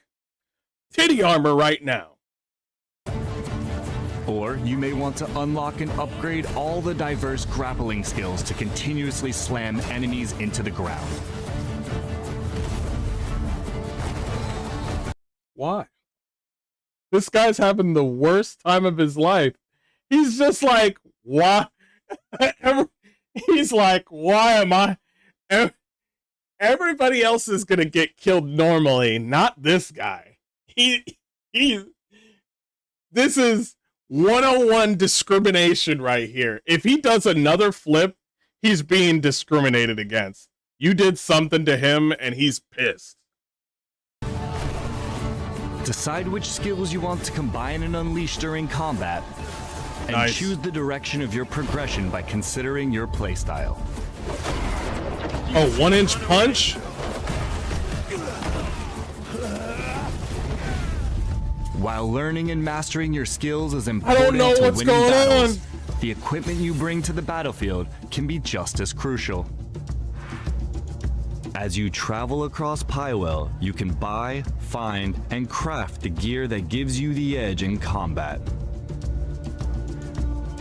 The mighty blade tests the heart of its master. Shut up, orc.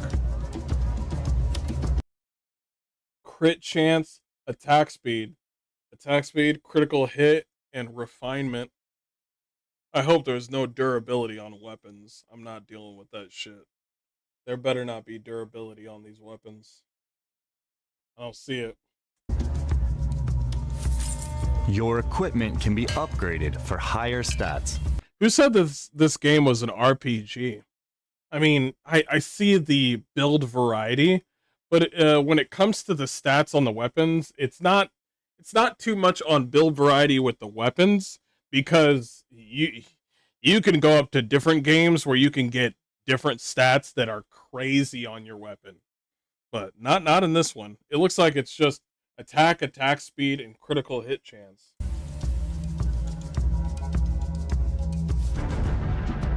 Materials for upgrading your weapons, armor, and equipment can be found in a wide range of ways.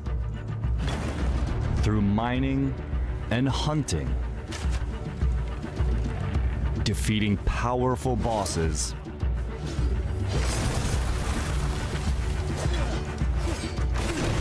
through quests, and by uncovering them in hidden locations. Why are all the bad guys fat?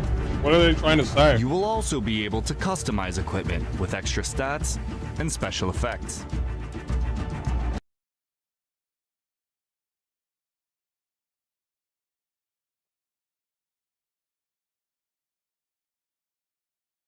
Is there romance in this game?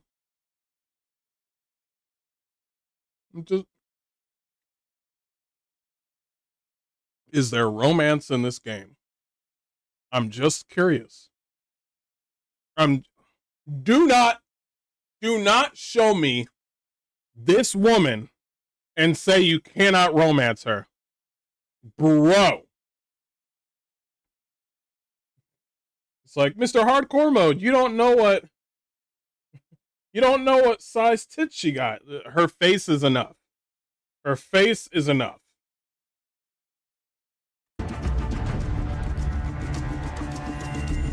Mix and match these across Yeah, your smash. weapons and armor. Smash. And experiment to discover what combinations work best for you in the battlefield and out in the world. All of that preparation leads to your greatest tests. Oh, that's cool.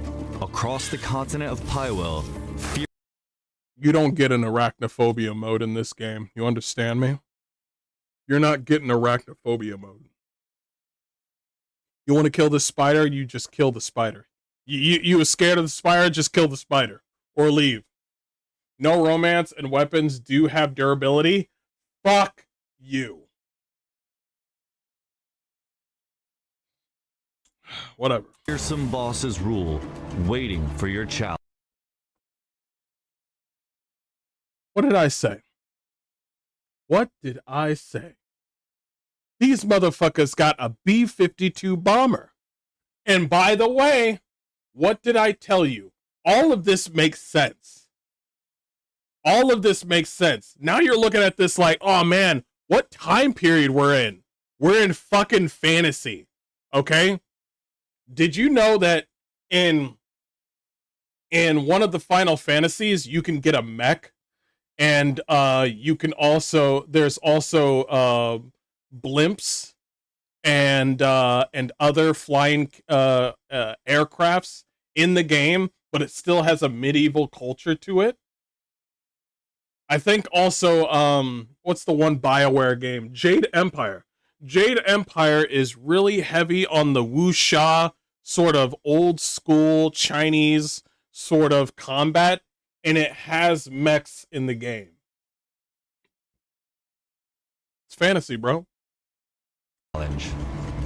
They come in many forms, human and beast. Now you might be, what the fuck is this, bro? What is... Yeah, sure. Yeah, sure, put it in the game, put it in the game.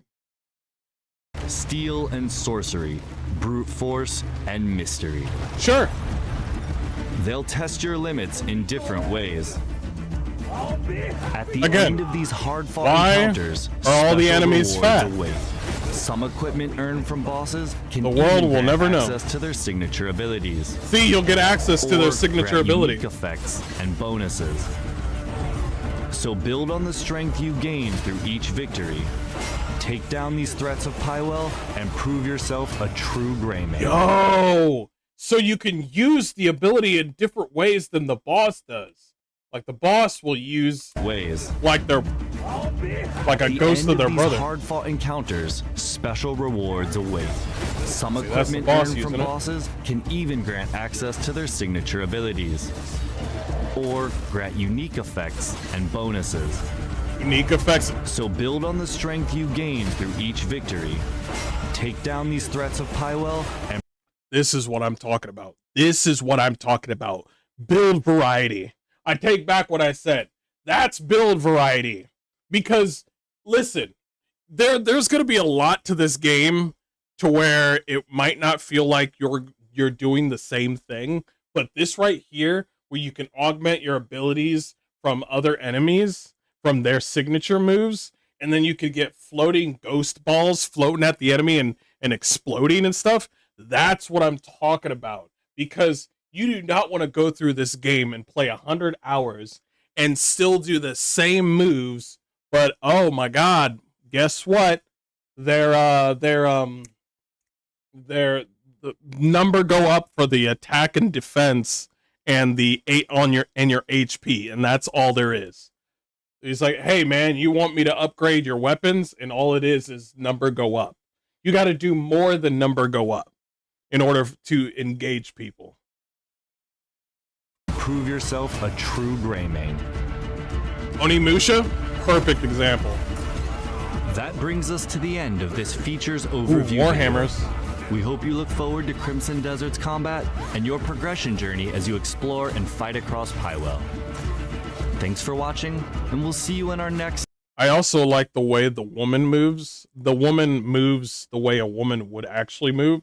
See, a lot of people know this, like any normal person knows that a woman is very flexible, and the way they move it can be very dexterity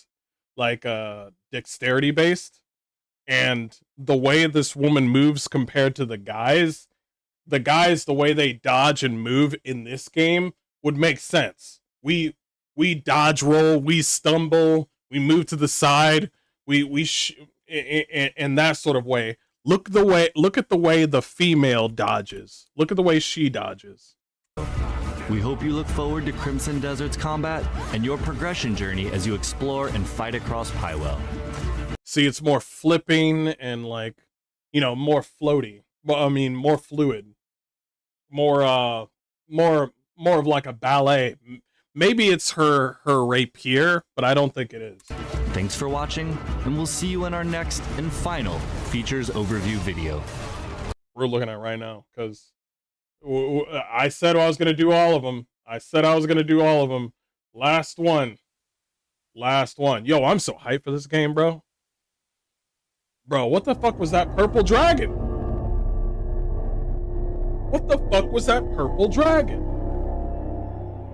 It wasn't a dildo, that's for sure. Welcome to the last Crimson Desert features overview video. Pywell isn't just a continent of battles and exploration. It's a world where many of the smaller moments also shape your journey and make up your day-to-day life. In our final video of this feature series, we'll be taking a broader look at life in Pywell.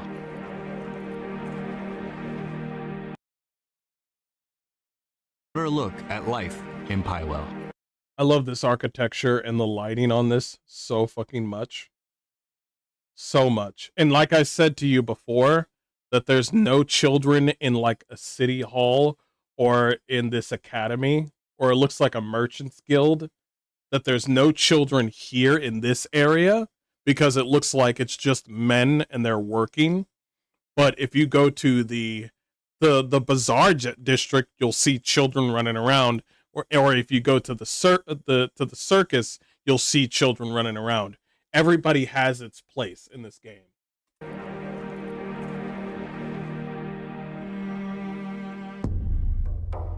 Bro, the photo mode is going to be peak. Your journey will be anchored by the Greymane camp, a stretch of land in Hernand that serves as the faction's new base after Payloon is lost to the Black Bears. Grab them! Sign them all!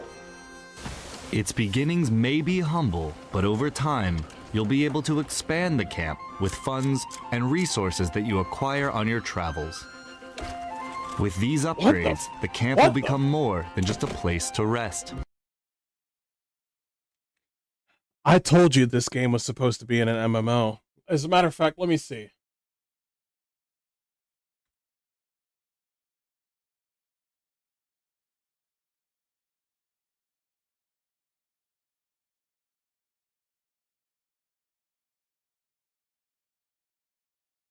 Yes, Crimson Desert was originally developed as an MMORPG.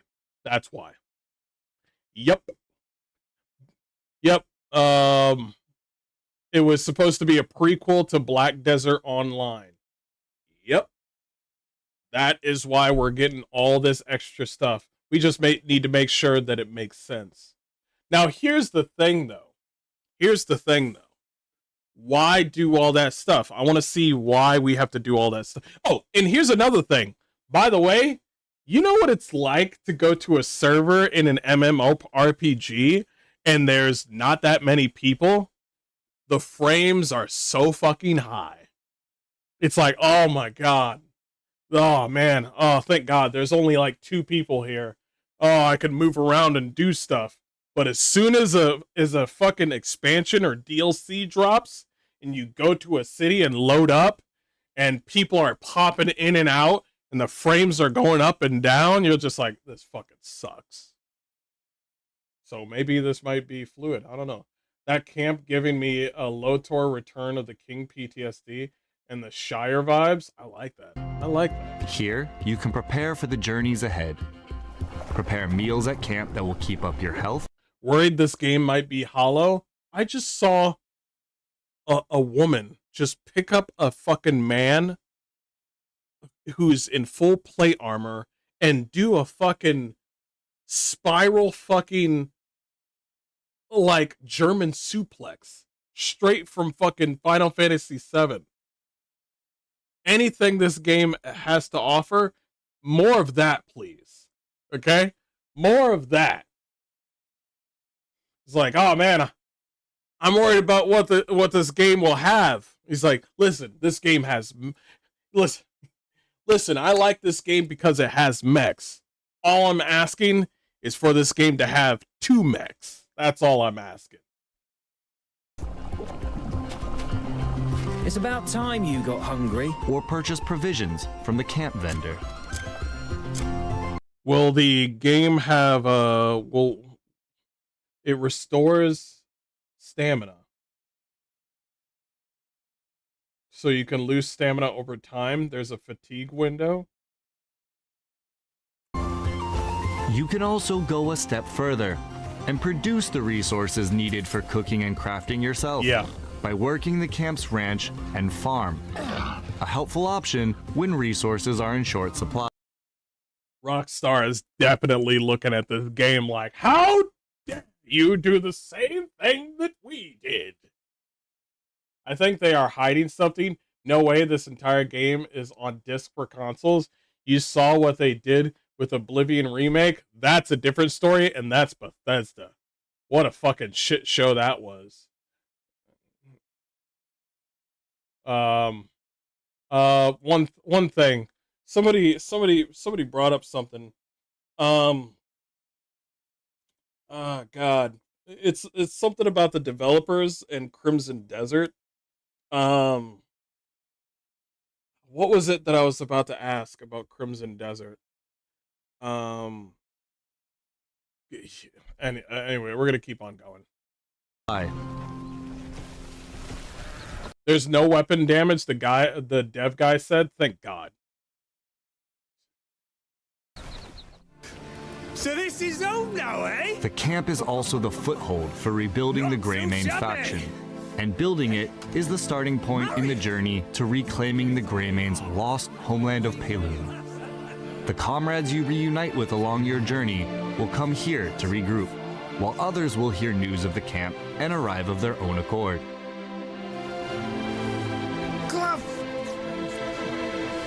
These Greymanes can take on several roles. They can be dispatched to locations across Pywell where missions can be found. You get retainers? Interesting. And you could send them out and do stuff. So you can get resources. Alright. Having your comrades complete these missions will grant you with... This is reminding me of fucking, Bannerlord.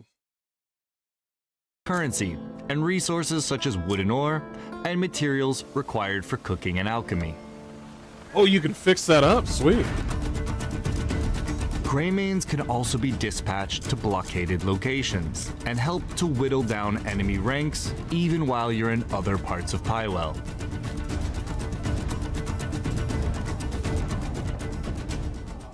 Wait. So let me get this straight. You send forces to this area to dispatch them at this fortress. Can you see what they're doing? Can you go with them? That'd be dope. Dispatch mission in progress. Your journey will inevitably take you to the village. That's a fine fucking horse. You got to be careful with these kind of horses. They're mostly used for two types of reasons these horses are used. It's used for festivals or for gatherings, and these horses are just paraded as like, hey, look, you know, look what kind of stallion I have. Or they're used as for picking up large, you know, resources, you know, copper, you know, stone, clay, you know, working at the quarry, you'll see stuff like that. But yeah, they're definitely used for war as well. But definitely these are prized horses. They are very strong. Towns and cities of Pywell's various regions. Now that horse right there, you would see these kind of horses mostly from a lot of people. You know, this is the normal type of horse that you would see, probably used for, you know, farming and mostly just going from A to B, using a carriage, that sort of thing. Sorry, when I'm not with you guys, I look up a lot of medieval stuff, and it's always some old guy on the screen like, oh yes, let me teach you how to put on a horseshoe. See, this kind of steed is what you need for this, and you want to know how to make food, make rations for World War I? Here's how to do it. You want to make salted pork? This is how you do it. This is what they did back in the day. That's all I do, okay? When I'm not with you, I just watch a whole bunch of these videos and blacksmithing and shit. Regions.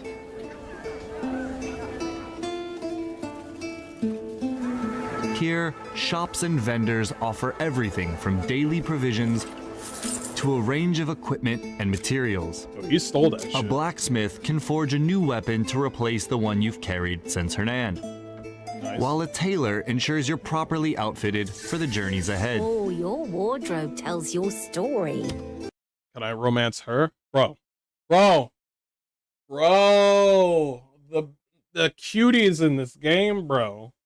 Bro, this will never be a Dragon Age game. Just let it go. This will never be Dragon Age.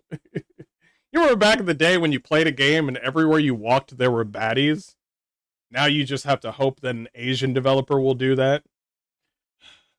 Oh my god. Remember when they told you, like, well, we don't want every character to look attractive. Why not? We used to have that. But commerce is only one part of life. I'll do the same for you someday. This is for you. Good health to you. My words of praise must seem shallow. There are residents here who are in need of someone to hear their requests. Some may need protection from bandits. Others may ask you to deliver goods. Now, I'm a good driver. I couldn't say that with a straight face. Now, I'm a good driver. I don't know about you, chat. Okay? You might be fucking this thing up. Or help track down a missing person. These stories unfold alongside the region's larger tales, offering a glimpse into the everyday lives Robin of Hood? those who Absolutely. live in Pywell. Spend a little time in these locations and soak in the atmosphere. Meet residents, both good and bad. Yo, he stole your shit! Catch whispers of rumors from the locals, or engage in lighter diversions along the way. Bro. bro. Or engage in lighter diversions along the way. Bro, this is, bro. I don't know why. I do not know why. But every time that something randomly comes out and it's ambitious, people look at it like only Rockstar can come out with innovation and ambition. Only Rockstar can do it. And I'm like, are you fucking serious right now? Because I'm seeing this and I'm just like, this is literally just the developer that's paying homage to Rockstar, Dragon's Dogma, and Witcher 3. That's all this is. Hey. Baddies everywhere, yeah. Just be mindful of the law. Oh, you stealing? Harmful actions can turn residents and guards hostile, making travel more difficult as you're forced to fight your way through. Oh shit. Or even serve time in jail. They put you in jail with your weapons? Alright, that's fine. Beyond the towns and cities, you'll also encounter people and come upon locations that draw you into new adventures. Like a town hidden away, home to some unusual residents. I don't think. They're gonna steal your shit, Clive. Let's move them. Are you? Or locations that, whether through mechanical or mystical means, require fixing. So take in life apart from the battles and wilderness of Pywell and explore its towns. That is a beautiful horse with a beautiful fucking like mantle. That is with some plate armor. That is fucking dope. Cities and beyond. That's it. We got a better Fable. Oh my god, so fucking true, bro. So fucking true. This is not the art design is not quite Fable, but it is close to being Fable. The only thing that you need in this game is romance, and then it's Fable. That's it. Oh shit, you're right. Cut down trees. New stories, or even just moments of levity in your journey. Okay, we can pet the dog. Can we kick the dog? No, I'm just kidding. I'm just kidding, chat. I'm just kidding. I'm just kidding. We're not gonna kick the dog. I'm not.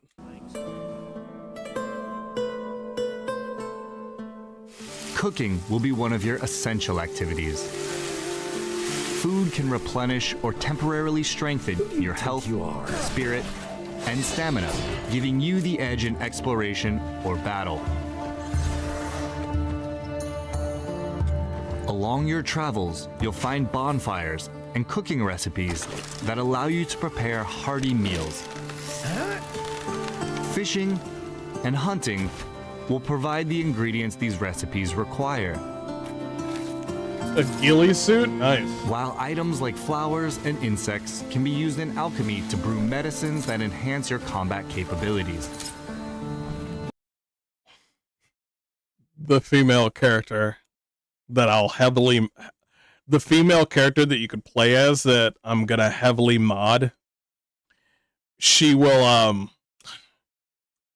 do all the cooking. Yeah, I know. But for real, I'm gonna put the main character on probably like blacksmithing, alchemy, but she's gonna do the cooking because I mean that's where they belong. Everybody knows that. Come on, guys. Come on, everybody knows that. Other activities, like mining and gathering, will also yield materials for crafting and upgrading your equipment. You can also craft more advanced and specialized tools with valuable resources. You learn by reading the fucking book, bro. Oh my god, bro. Thank God this is not a multiplayer game. Sources you uncover on your journey.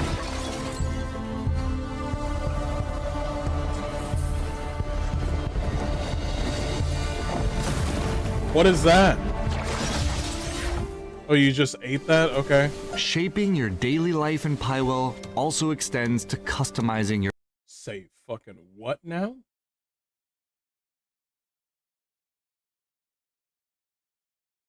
This is fucking dope.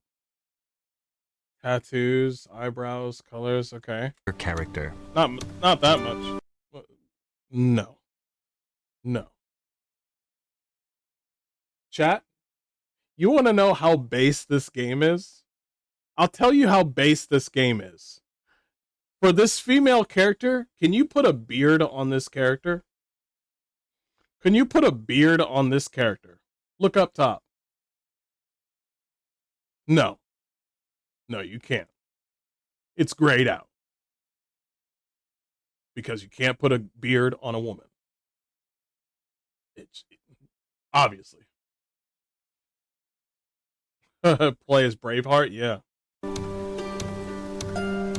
At camp, you can adjust hairstyles and tattoos, as well as your outfits using... We need to talk. We need to talk. We need to talk. We need to talk. Ever since these fucking developers, especially Bethesda, making us pay for blue, making us pay for fucking the color blue, that they're just not monetizing the colors, or Warframe making you pay for colors, this is what I'm talking about. This is how you do it. You just give them the shit. Sick and tired of these developers. Oh, if you want the color red, it's going to be about $2. Fuck you. Dyes. A wide variety of dyes can be... See, that's... your outfits using dyes. See, that's a... See, that's a woman. Okay? I'm just saying. Listen.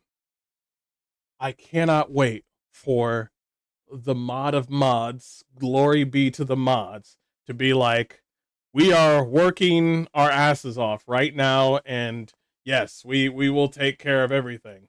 It's like what kind of mod do you want? You see her tits? Yes. I need you to triple that, if you please. All right, it's gonna cost you about $2. I got $2. I got $2, bro. A wide variety of dyes can be discovered throughout the world or brewed through alchemy.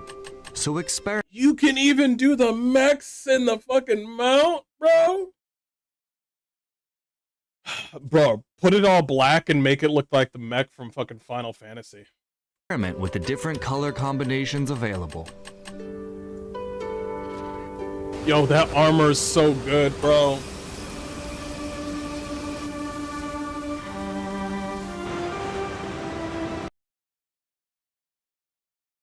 First of all, let's holler at our boys, and then let's talk about the girl. Okay? Fucking fantastic. 100%. Oh, you could... Oh, shit! I thought only the female can get the great sword. Different color combinations available. I thought only the female can get the great sword, but here it says Clive can get the great sword. Good. Awesome. I hope that I could do dual blades with the female. That'd be good. That's so fucking good. Like he's a fucking Baratheon or something. That's good too, but he's an orc. He doesn't matter. No rights for the orc. But he does look good.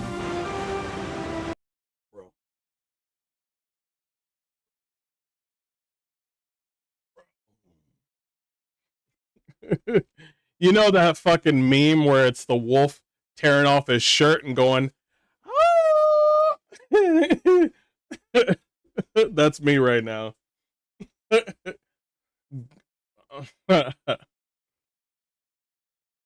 Wish the Dead on Arrival still let me unlock those female character outfits for free. Rest in peace. Itagaki. Oh yeah, rest in peace, Itagaki. This game will be the new Elden Ring banger, but with hot waifus. Oh yeah.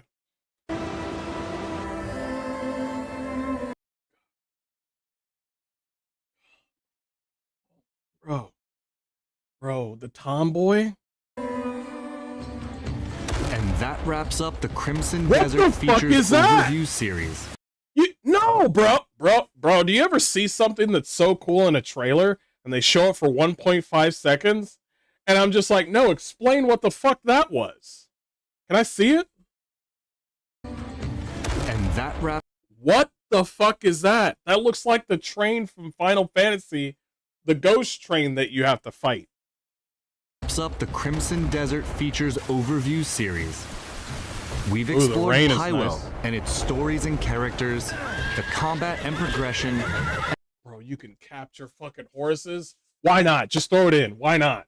And the activities that make up life in Crimson Desert. We hope that this series has given you a better understanding of the game. Thank you for watching, and we'll see you in Highwell. Yeah, horseback riding. Yeah, wrestling.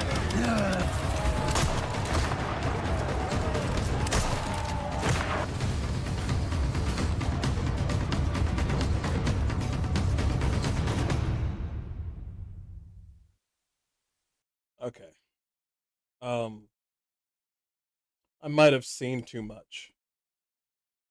I might have seen too much. Bro, I want this game out. And they're over here saying, yo, check out Marathon in 2 weeks. Nigga, I'm thinking about Crimson Desert now. I'm thinking about Crimson Desert now. You want me to worry about Marathon? Fucking hey, bro. Bro. Let's go. Let's go. Oh, video games are great.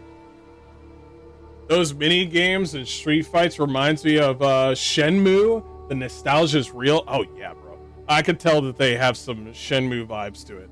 Bro, we are eating good on March. I'm taking off some days off on that day. I'm taking off 3 days off for that. 100%. Don't forget about Blood of the Dawnwalker. Oh yeah, absolutely. Wait. Blood of the Dawnwalker is not coming out until like, well, until like what? When's Blood of the Dawnwalker? No way that it's coming out in. Thank God. Thank God. Yeah, I haven't heard anything from Blood of the Dawnwalker just yet. Yeah, guys, this has been great. This has been awesome. Thank you, wonderful people, for being here.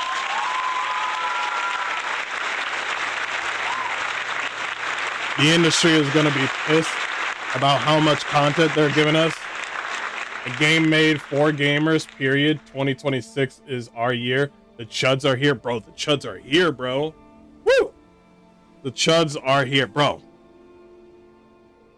Fuck them, bro. We're way past trusting any of these game developers and these game journalists. They're all fucking fake. They're not gamers anymore. They don't play games anymore. Every time when every time when they call you a shill or a grifter or anything, ignore them. Tell them to fuck off, because you know exactly who you are. You're a gamer, just like me, just like you.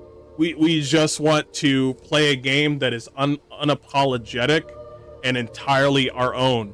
Once we get, as soon as I start to hear more video games that are multiplayer, where you could say whatever the fuck you want in chat, and there's no HR in the room, and you could say free Taiwan, you could say like Jews mad, you could say whatever you could say whatever the hell you want. That's when I'll know that we're back to the basics. We're back. But until then, we'll see. So hyped. Look at the dev picture. It's 90% Korean men. Let's check it out. Let's check it out real quick.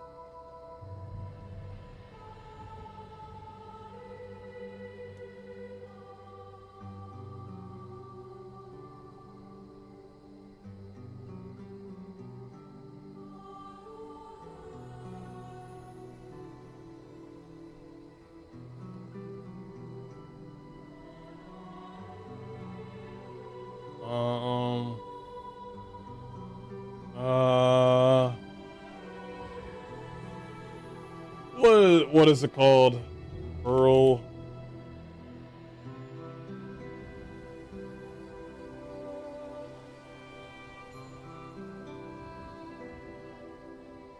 Pearl Abyss devs.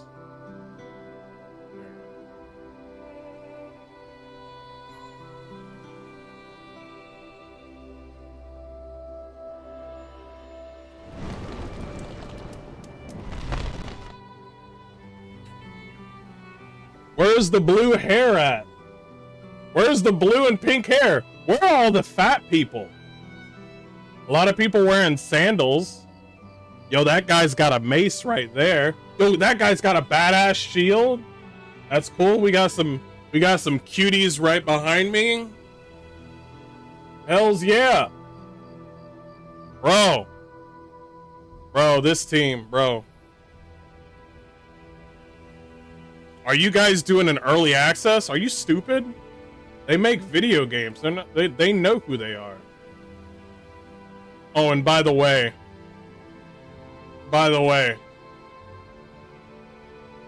they're the same team. They're the same team that did this. I see blue jeans. You are correct. You are correct. They're the same team that did this. Same team, by the way. Same team.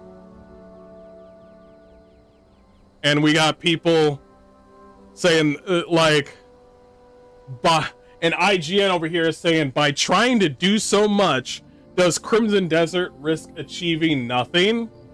Fuck you. Let's go play some video games, boys. Anyway, thanks so much for being here, boys. Thanks to you. I appreciate it. And the ladies, if you're here, appreciate you. Keep it down. Anyway, y'all have a wonderful day. Have a good day. Play some video games. Have a good time. Take care of yourself. Be safe. God bless you. And I'll see you guys next time. Peace. Have a good one.